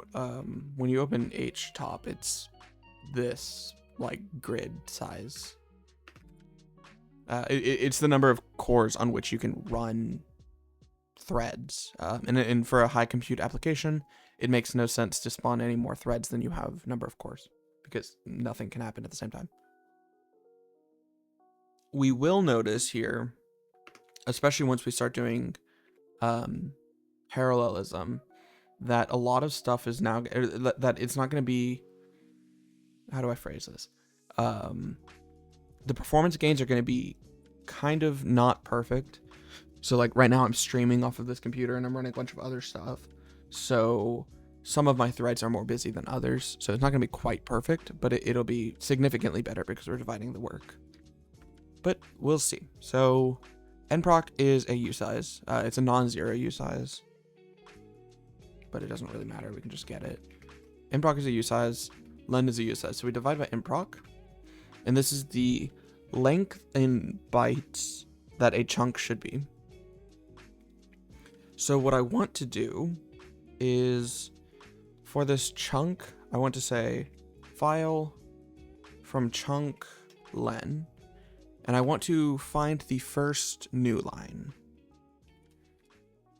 And honestly, we can just say, I don't know how to, what, split once? Yeah, split once will work. So be basically split at the first new line, chunk and rest. So chunk here is not, wait, split once is that. This can be unwrap. So now we have chunk, which is the current chunk that we need to operate on with whatever thread we're about to spawn. And then rest is what we're going to use for the next section. So let mute rest is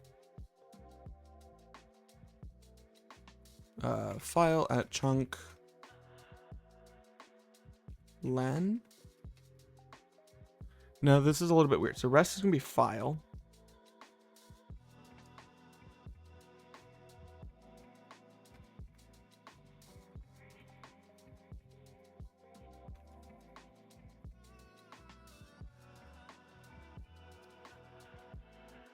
And this is basically going to be in a loop. I don't know what the loop is going to be yet, though. So we're going to just say from 0 to 1. Yeah, so chunk is this. Then nrest is the stuff after the new line. Splits the slice on the first element that matches the specified, if any, blah, blah, blah. Matching element itself is not included. Okay. So nrest is, like, back to this example. Nrest is this. Like so. Cool. Yeah, that seems fine. And then rest equals nrest.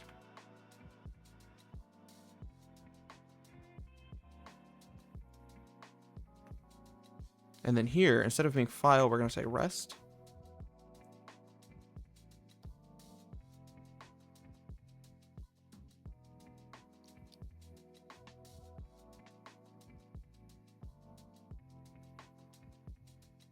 And I just want to debug rest.len.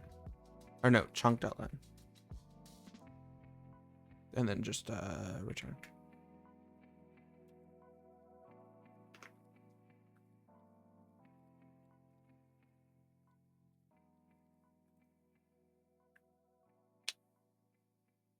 So we got one chunk, 14. Great. This needs to be, I think we can just loop here.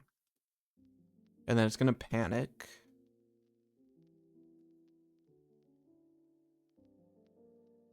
Wait, chunk len equals 14. That's wrong. Right, I don't want to split once. I want to find the position. Like index. I don't know what the function is. I don't know if there is one. That's fine. We can iter dot position of this. And this is like index. And then it's going to be let chunk is rest until I. No, rest until chunk len plus I. And then rest is chunk len plus I plus 1. And then this 1 is to skip the new line itself. And obviously borrowing, and then obviously borrowing like that. And then now we should get a bit more reasonable numbers. Yeah, and they should all be roughly the same. They're not going to be perfectly the same, but that is perfectly expected. So varies a little bit. And then the last chunk, I wouldn't be surprised if it's a little bit slow or a little bit small. Unwrap or rest.len.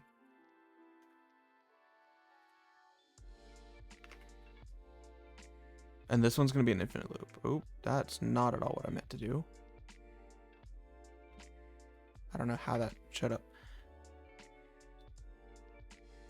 This is not an infinite loop. I kind of expected. Oh, that's right. So this needs to be. So if we don't get a new line at all, what does that mean? No, I guess if we don't get a new line at all, then that means that we have no more content. Because every line should end with a new line. That is part of the, I think he says that in the rules. Rules.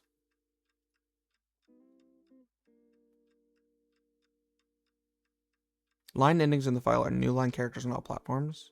It doesn't actually say that every line ends with one, but I know that every line ends with one. So we're going to just work with that.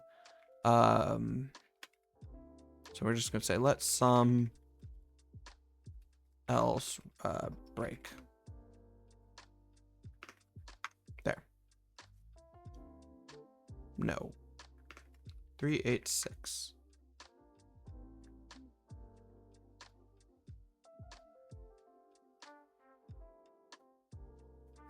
Okay, yeah, so this is the case where we have less than one chunk left. Let's debug rest.len. I think rest is going to be empty. No, it's not. Okay, that's fine. We'll do dot max rest.len. Or no, min rest rest.len. like so. Great. So now we've broken up into a bunch of chunks.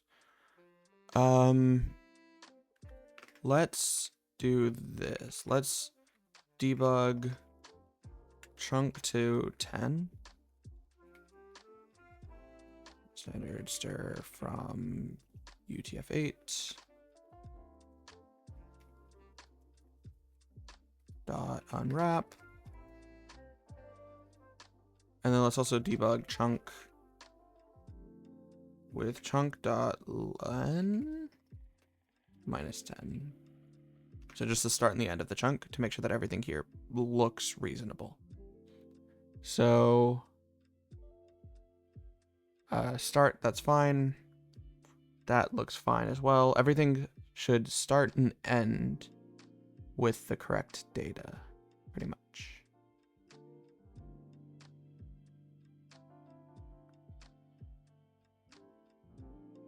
Okay. Yep, that all looks fine. So now, what we can do is create a function, process chunk, takes a chunk, which is a U8 slice, and it returns a hash map, which is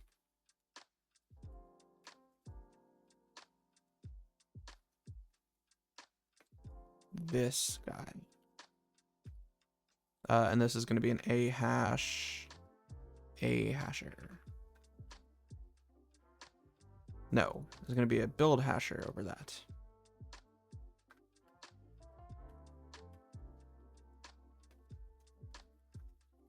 And then in here, we do the fun part. So this is going to be create the map. Then we're going to loop over. No, we're going to just grab this loop.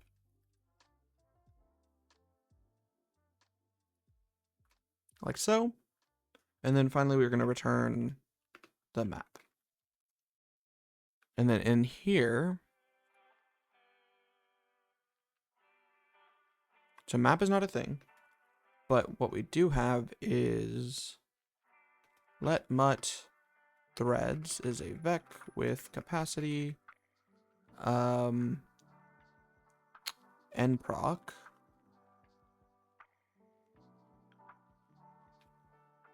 threads dot push standard thread spawn. This is probably going to need to move. And we're going to say, what did I call it? Handle. No, process chunk over chunk.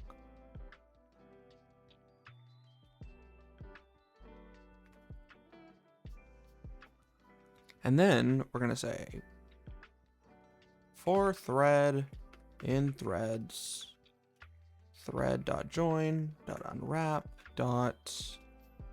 this is the map. This is the T map. And then we're going to create a separate map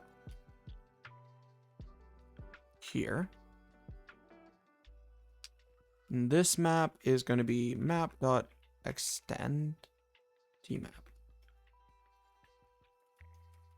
Is there like a map.union or something? Join? I don't know. I guess extend works. Join into the original map. And I guess we can remove this if we just replace this with a B-tree map. Since we have to do this combination anyways, we might as well do them at the same time.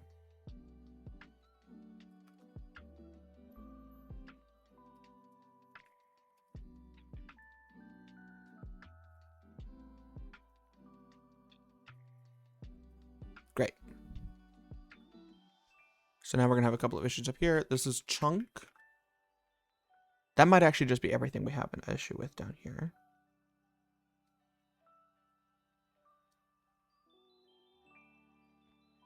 Okay. We might be fully parallelized.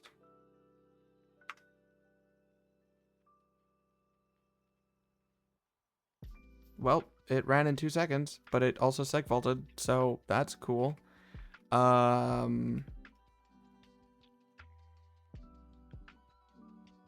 can I do that? No, I can't. That's not gonna work. Cargo target dir is this. Cargo B release.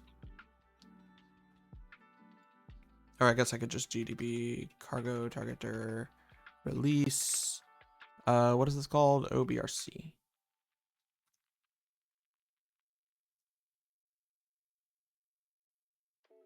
So it failed in parse temp. That's questionable. Oh, that is not pretty.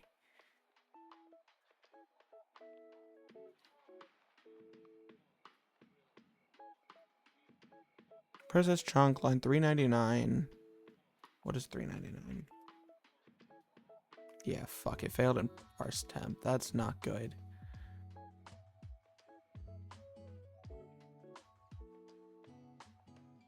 Wait, it fails here. Oh, but I guess parse temp probably got inlined. Yeah.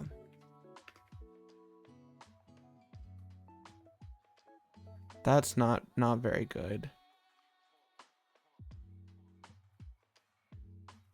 Let's try.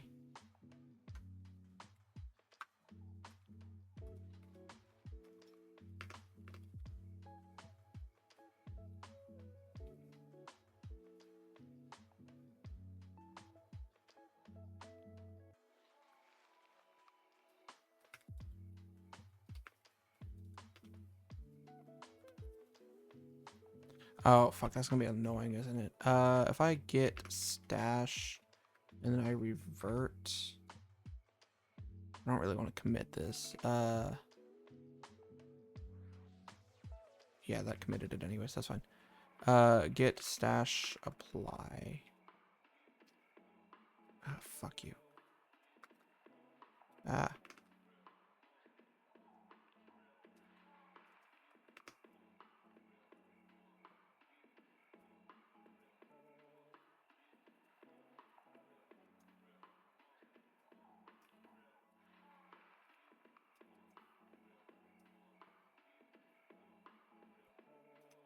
Okay, it's possible. We still have our threading, yeah, okay. It's possible that our changes with SIMD stuff earlier broke everything. So now let's maybe see, no, let's see if maybe this is better. No. Fantastic, okay. And this is all like back to the previous, yeah, okay. Get reset hard, get reset head, get reset hard. Okay. Now we're back to where we were. Get stash apply. Cool. So we still have our issue here. Somewhere we're getting a seg fault.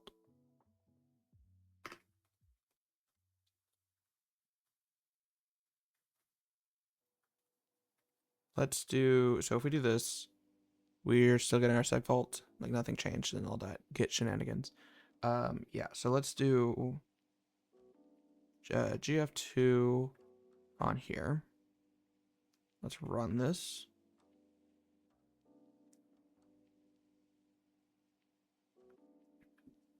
I'm using GF2 because I really just can't use the GDB front end or like the default GDB front end because it kind of sucks. It's just really annoying to deal with. This is not going to be particularly useful. See, the problem is now we're doing like threads and shit, so it's all going to be all like fucking funky and wonky. Funky.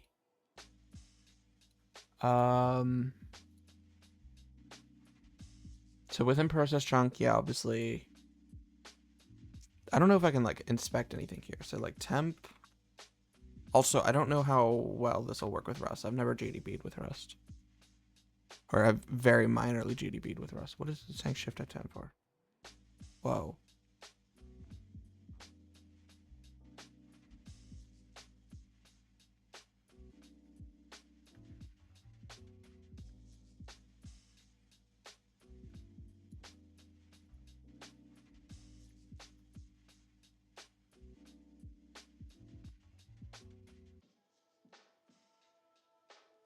Okay, here's a funky idea. Potentially really bad idea.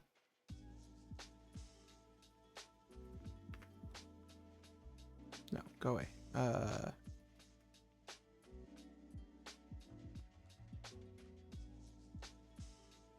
don't know how long this will take by doing it this way.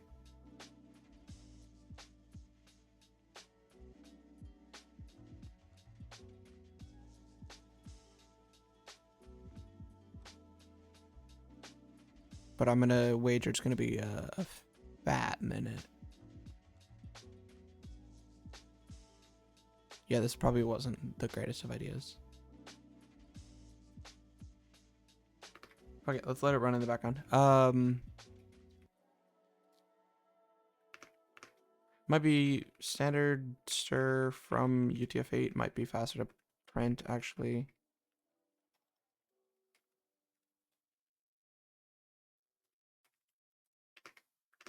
And then just print line directly.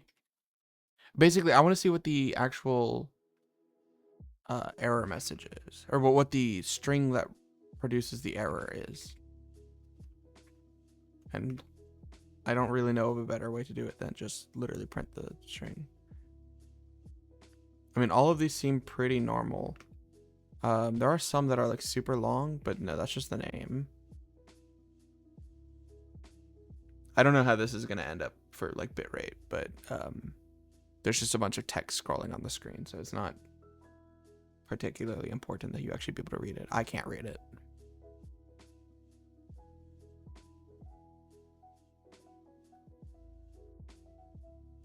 Yeah, this obviously isn't great. Fuck, I don't know of a better way to do this though.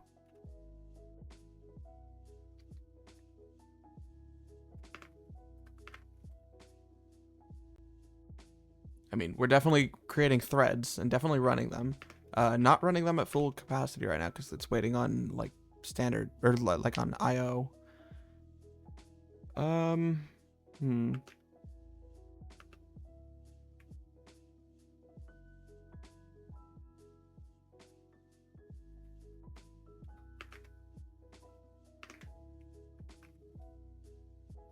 Yeah, I don't think that's gonna be useful at all. Fuck, how do we improve this? Yeah,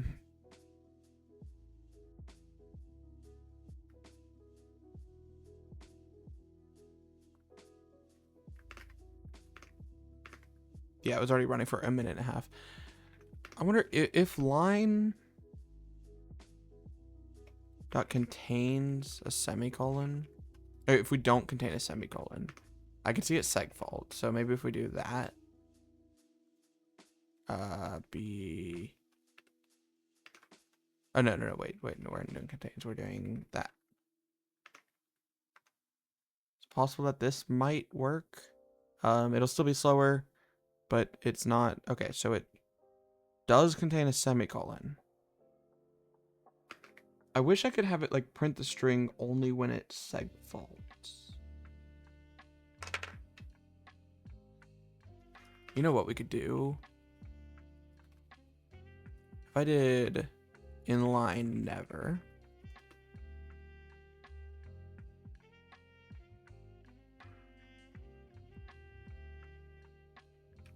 And then we did GF2 tilde cargo target release OBRC. And then we run. We might okay, so we can see that we're loading something that it doesn't like. Interesting. So it says unchecked load.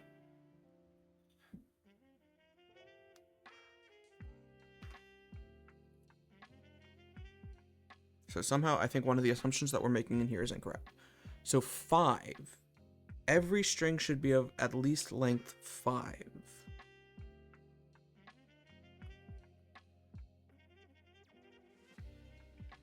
No, every string should, yeah. That's right. So what is wrong here? Print line. If bytes len is less than 5, panic bytes is bytes.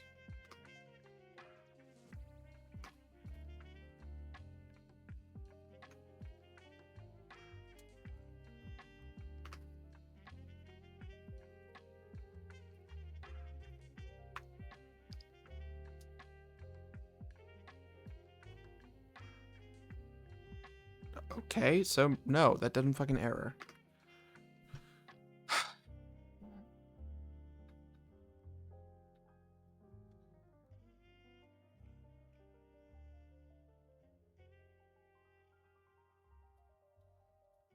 So if we were to place this with the checked version, what do we do? So the only difference here is that it should actually just confirm that the slice has the right length, and it should update enable accordingly. And then it'll panic otherwise.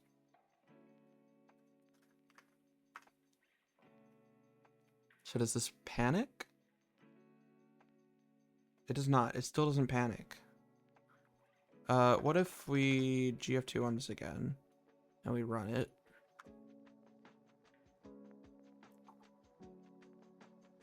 Okay, so the error is still in unhappy. Meaning, or I guess it's still seg faults.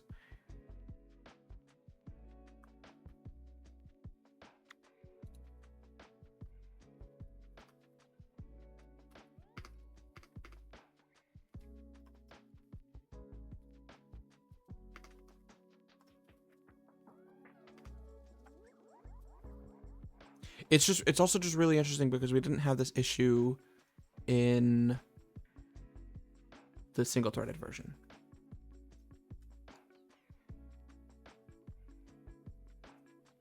Still a seg fault. Okay. That tells me, since we're doing completely safe things now, somewhere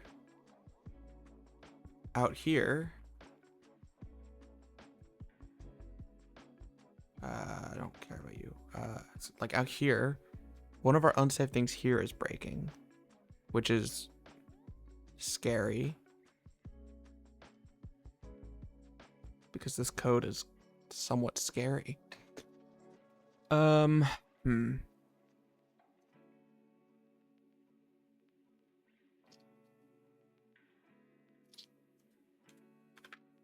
If line len is less than 5, debug line, and this can actually is standard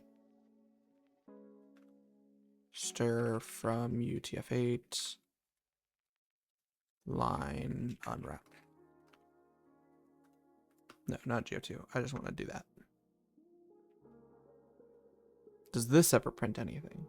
It does not fucking print anything.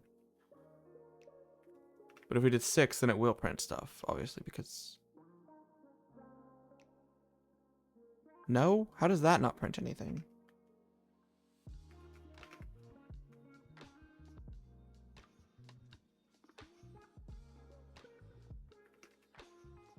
Why does this never print anything?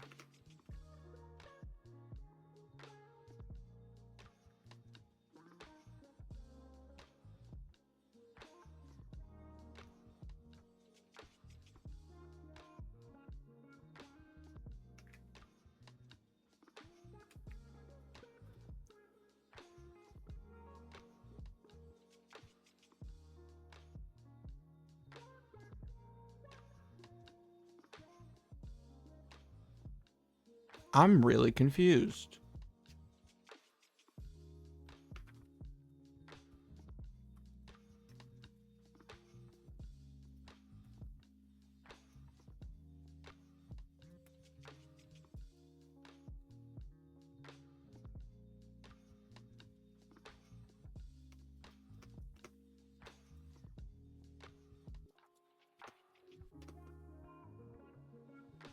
Oh fuck, we can't just trivially parse the temp.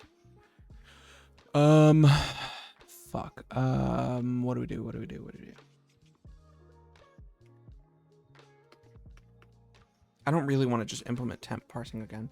I was gonna do...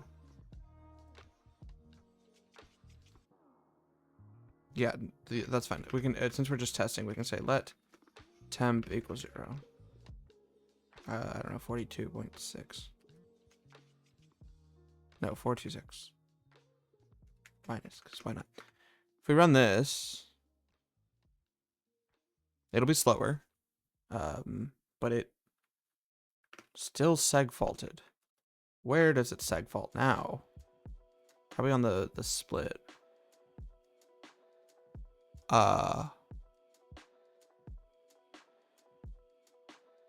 What the hell is this? Oh, this is memture. Ooh. Okay.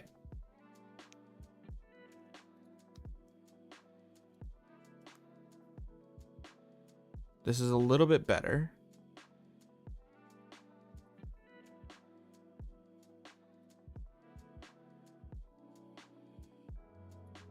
Can I look at...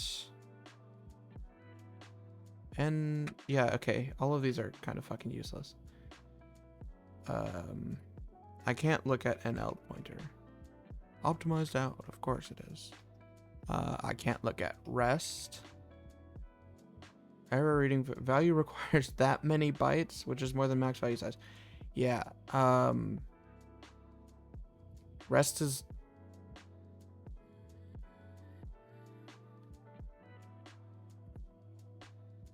I have a sneaky suspicion this doesn't work super well with Rust. Okay, so somewhere in our code, the memchar stuff is breaking.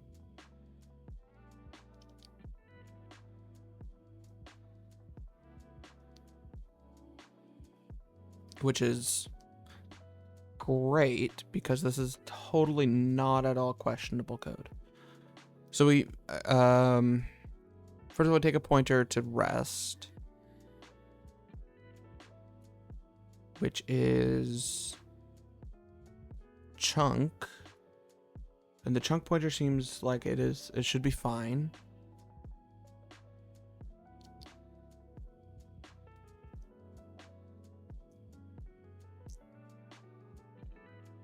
Rest.len. Like, all of this should be fine, and it has been working.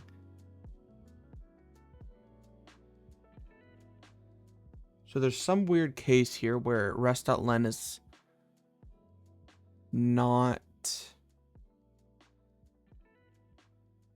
What? Where it's not...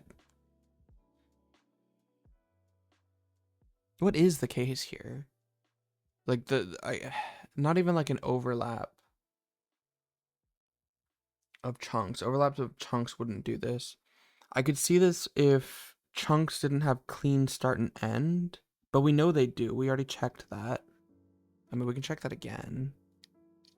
So rather than spawning threads, we're just gonna say debug chunk to 10.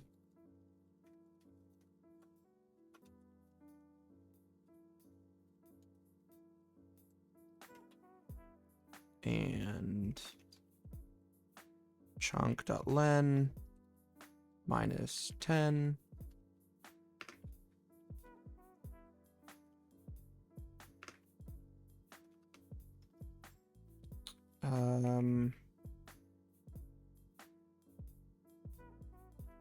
That's fine, actually.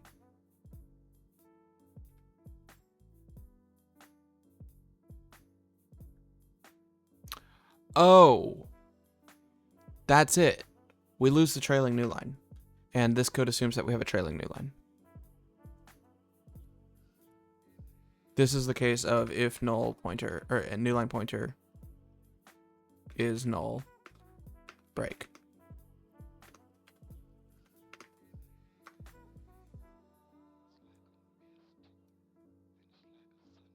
Yep.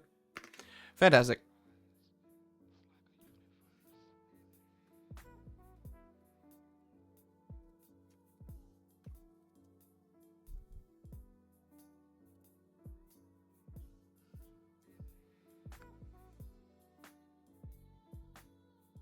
Technically, we could combine this and say if this is the end of rest, but I think this is fine.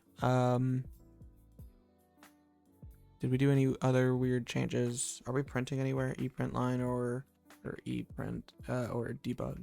We are still debugging here. Now if we run it, then it'll work. And we get 2.51 seconds. So that, I mean, that's technically like a factor of only 10. Oh, although I guess at this point printing now has more overhead. And we can't parallelize that because the order matters. Parallelize, that's definitely a word. What can we do? So first of all, I want to just confirm that all of this is correct.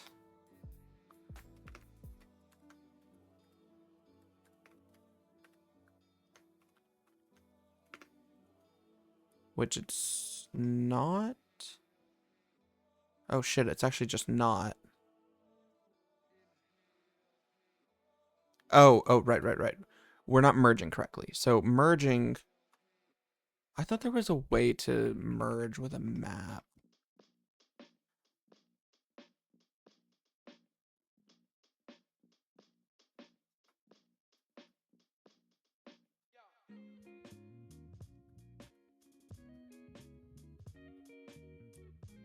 Because we basically need to add 2 of the stats together and have it handle it correctly. So increase this, or like add the sum, add the max, and do the min comparisons, which we're not doing right now.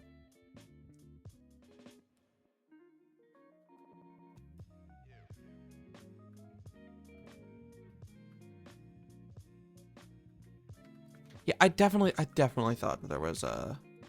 Although you know what, if there is, it's not gonna work with a B-tree map and a hash map.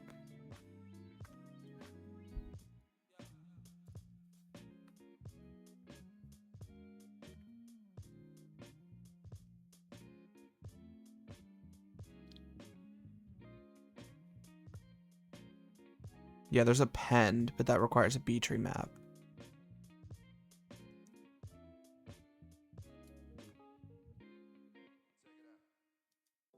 Yeah, that's fine.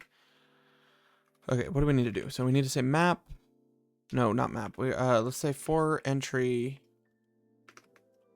in map. This is a little bit sad because now we have to look up in the B-tree map. Lookups in the hash map are faster actually, so let's look over stations. Iter mute.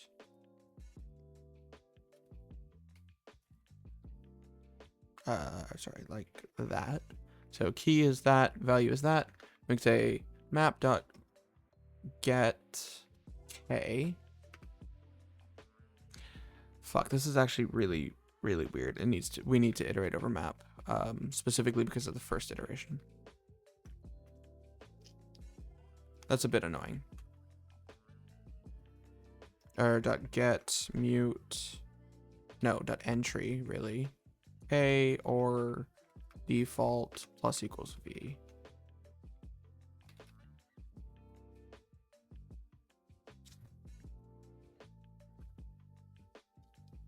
And then we can say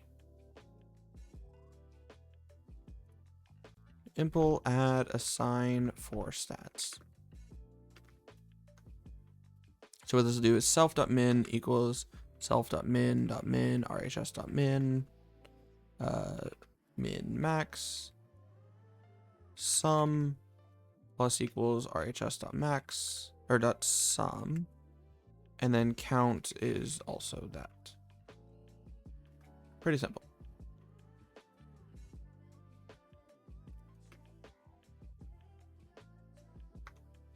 This will slow it down a little bit, I think. I'm not sure how much. Yeah, not a whole lot.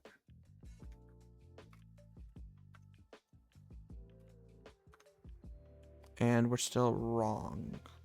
So our max is wrong. That's interesting. Did I accidentally do min for max or something? No.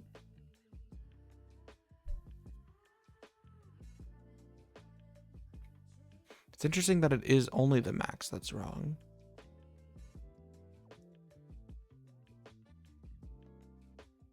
So right is us. Oh no, the minimum is wrong here too. We're slightly off. I suspect we've maybe lost an entry or two. Oh, you know what? This null being break is null. This should not be break. This should say if the pointer's null. Okay, you know what? No, this isn't. We're gonna keep doing something questionable by doing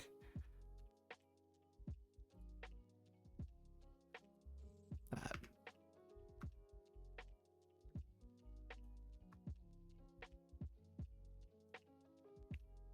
Basically, now we're just including the new line. That way we can keep the same condition that we've had. Okay, shit, that still didn't fix it.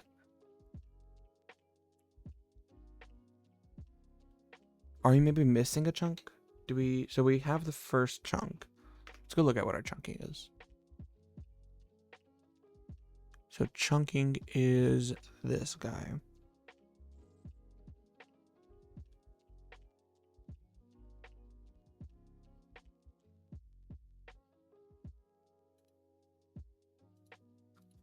Let's do this. Let's debug chunk dot.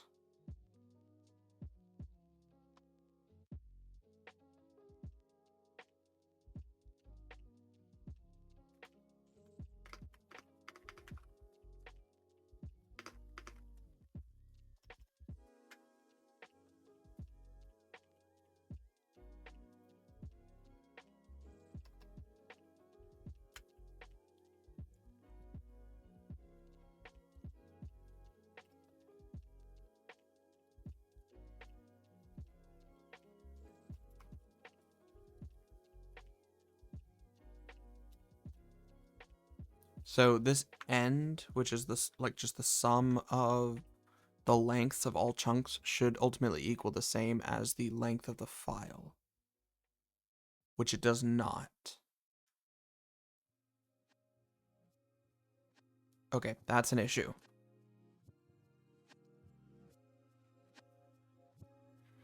So let's do this. Let's say let fp is file as pointer, as usize, because that's easier. So this is the pointer to the file.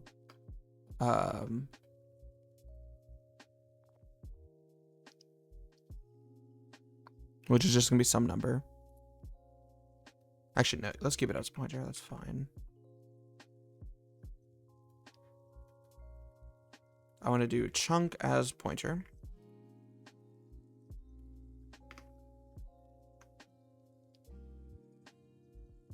So this will tell us if, so our first chunk is correct, and then we chunk by this step, or then we like walk it. And then the end is gonna be file as pointer range.end should work.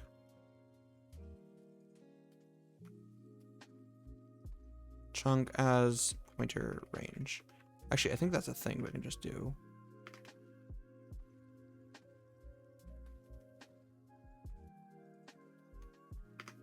Like that should end up just showing like a rest range. Yeah. So the file pointer goes, or the file, like the memory mapped file goes from here to here, sure.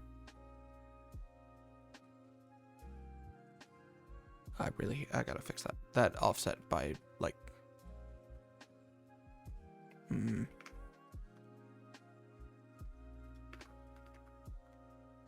It just makes it like impossible for me to read when the offset is slightly different like that. Ah, god damn it! Now it's even worse.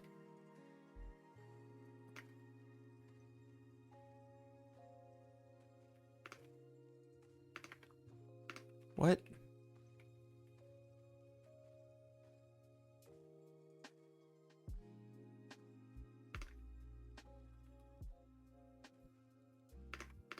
Okay, this is like the stupidest thing for me to ever spend any time on, but this is bothering me.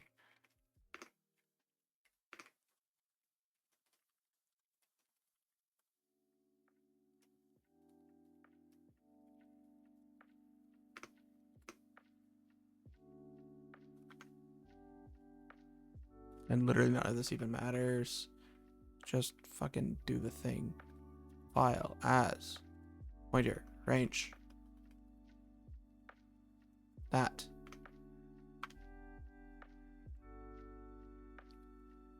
Love bike shedding the output logging. Okay, so the file range is this guy. And we should end with 25185B, which we don't. Do we get close? Is that this column? Yeah, so 25185B. Shit, I lost it.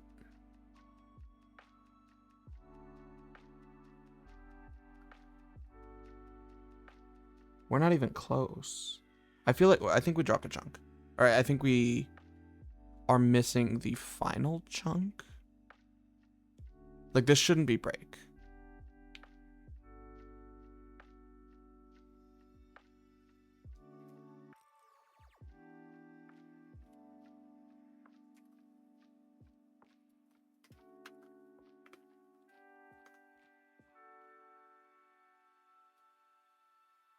Yeah, we still have a bunch left. This should not be a break. This should be...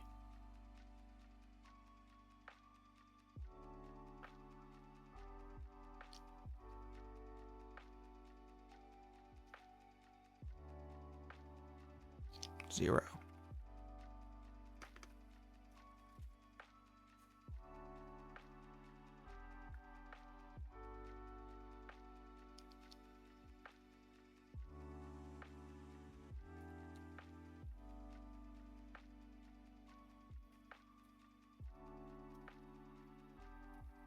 That's wrong, but this should be...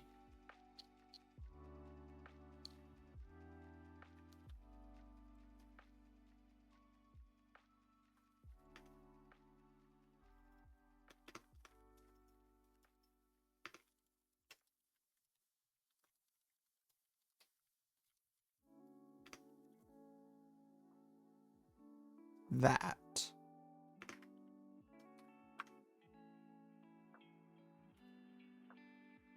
Oh, but now we don't have an end condition. Yeah, that's fine. That's basically going to be while not rest that is empty.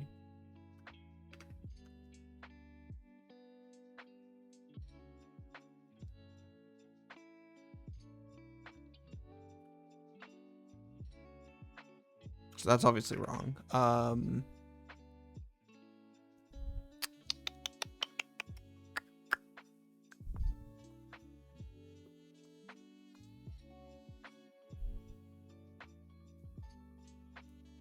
No, this is supposed to be rest.len minus 1.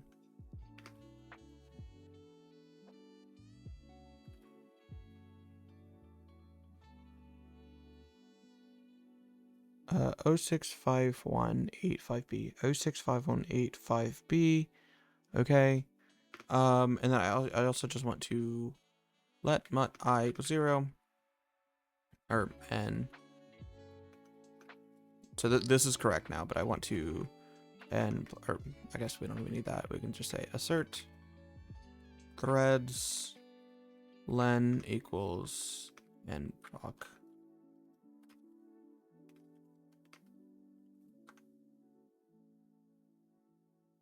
Okay, so we do end up with the correct number of chunks. Perfect.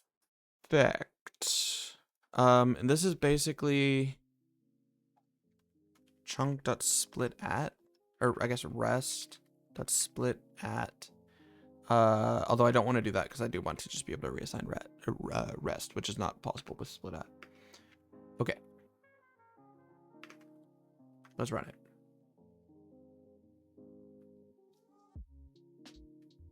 .93 seconds. So somehow that made it faster. I don't really understand how giving it more work made it faster, but somehow it did. Let's do the little formatting that we do, and let's diff. Perfect. Okay, so we get the same thing in 1.93 seconds. We don't even need to pipe it. 1.88 seconds. Very, very, very nice. Very, very nice.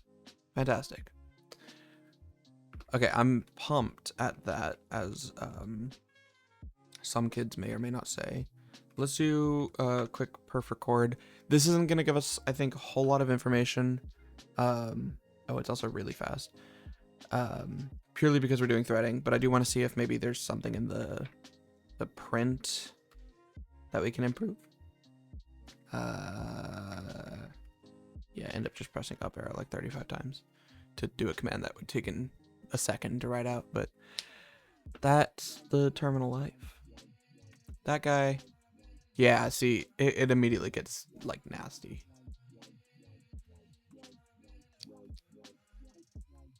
Let's see, so we do still have process chunk. No, go away. Nah, this guy. Or I get this is an individual process chunk. That's not what I want. I want, and yeah, you can still see parse temp is taking too much time. That actually kind of drives me nuts. No. Oh, you know what? We should move this into its own function. Takes the stations.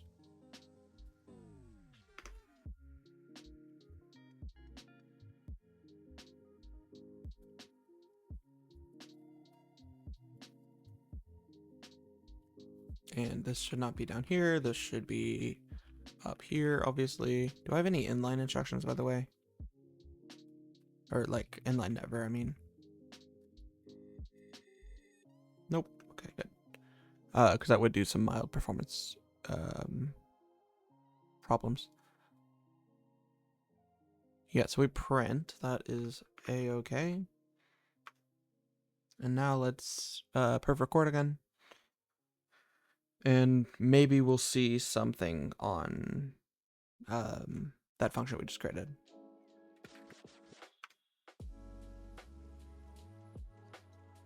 And I wouldn't be surprised if we do, because it does still take some time to handle that.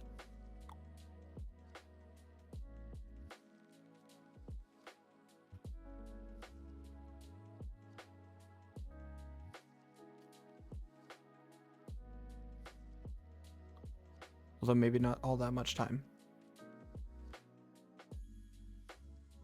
There's no way it's all the way down here.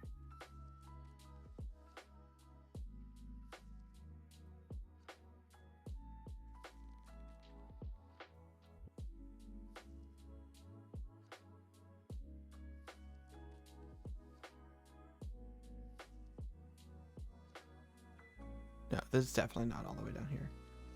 Oh, I can search. So print. What was it called? It's called print map. Which doesn't show up apparently.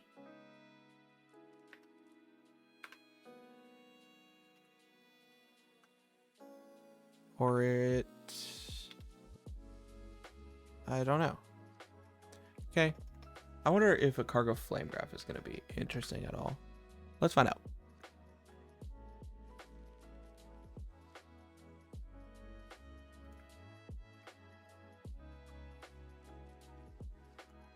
Ooh, that's bright. Yeah, so hash map takes time. Is this...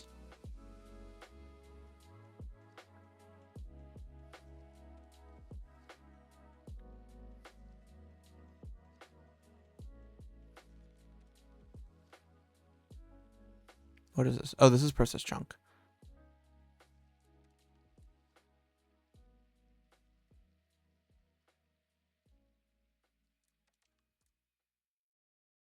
Thread spawn unchecked. OVRC, what is this? Unknown? Great.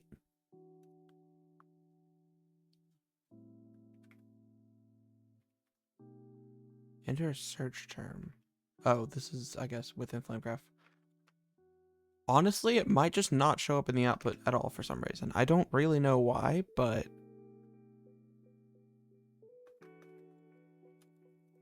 It could be that it literally does just go so fast that it can't ever sample it. I wouldn't be surprised.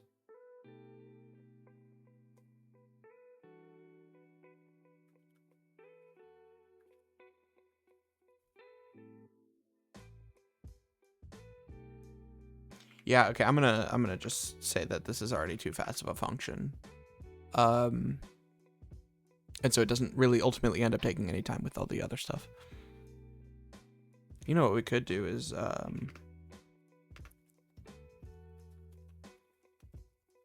with just a touch of overhead, do this.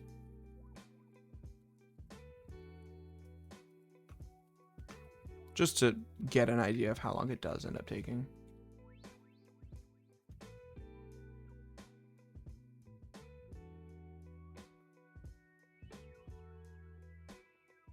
"15 microseconds. I'm gonna say that's fine. I'm okay with 15 microseconds being taken for that, personally. Okay, let me commit this. So this is literally just multi-threading. We can push it. So now it's gonna be here. Let's add a quick readme. Readme 1 billion row challenge. This is a Rust implementation of the 1 billion row challenge.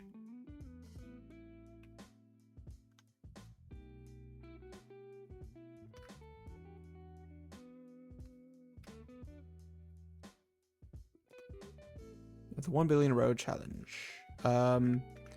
This was on stream. Twitch. Sure.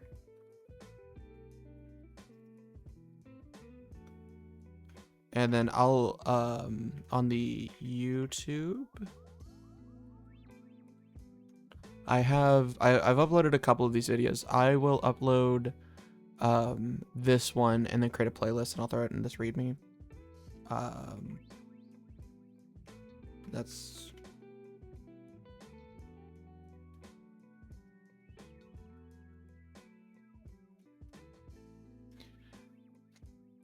you know what, let's do that. For YouTube, or I guess VOD.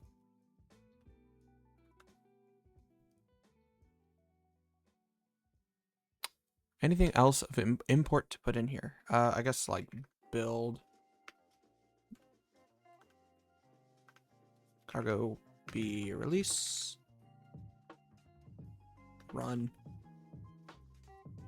Generate the measurements.txt from 1brc.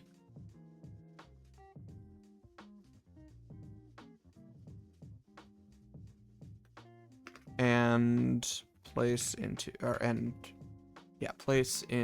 the current directory, then run using, and then this little command will run it. Rules. The rules followed were very similar to those of the official repository of the official challenge, because I guess this was an official challenge. A few were ignored for purposes of Rust. Did I end up removing these dependencies? Okay, good. So specifically,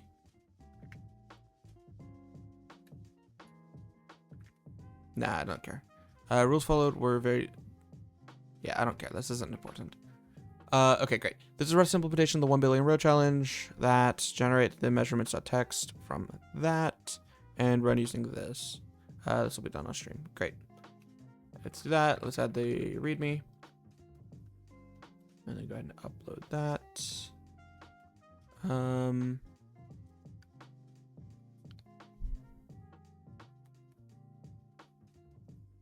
He has something about like other languages, but I don't know if he has like important things about the other languages. Let's put this in the description because, you know, why not?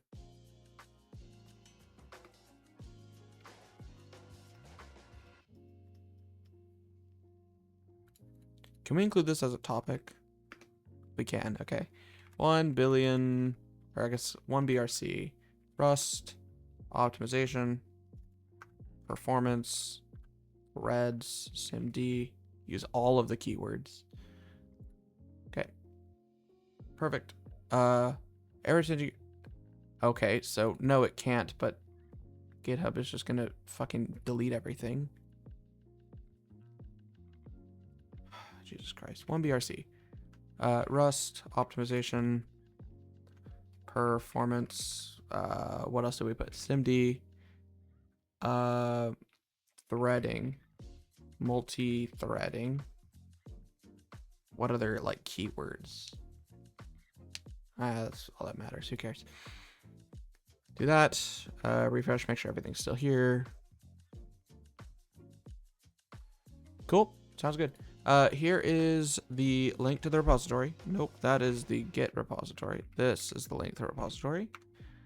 That is going to be all for today. So thank you everybody for coming, and I will see you next time.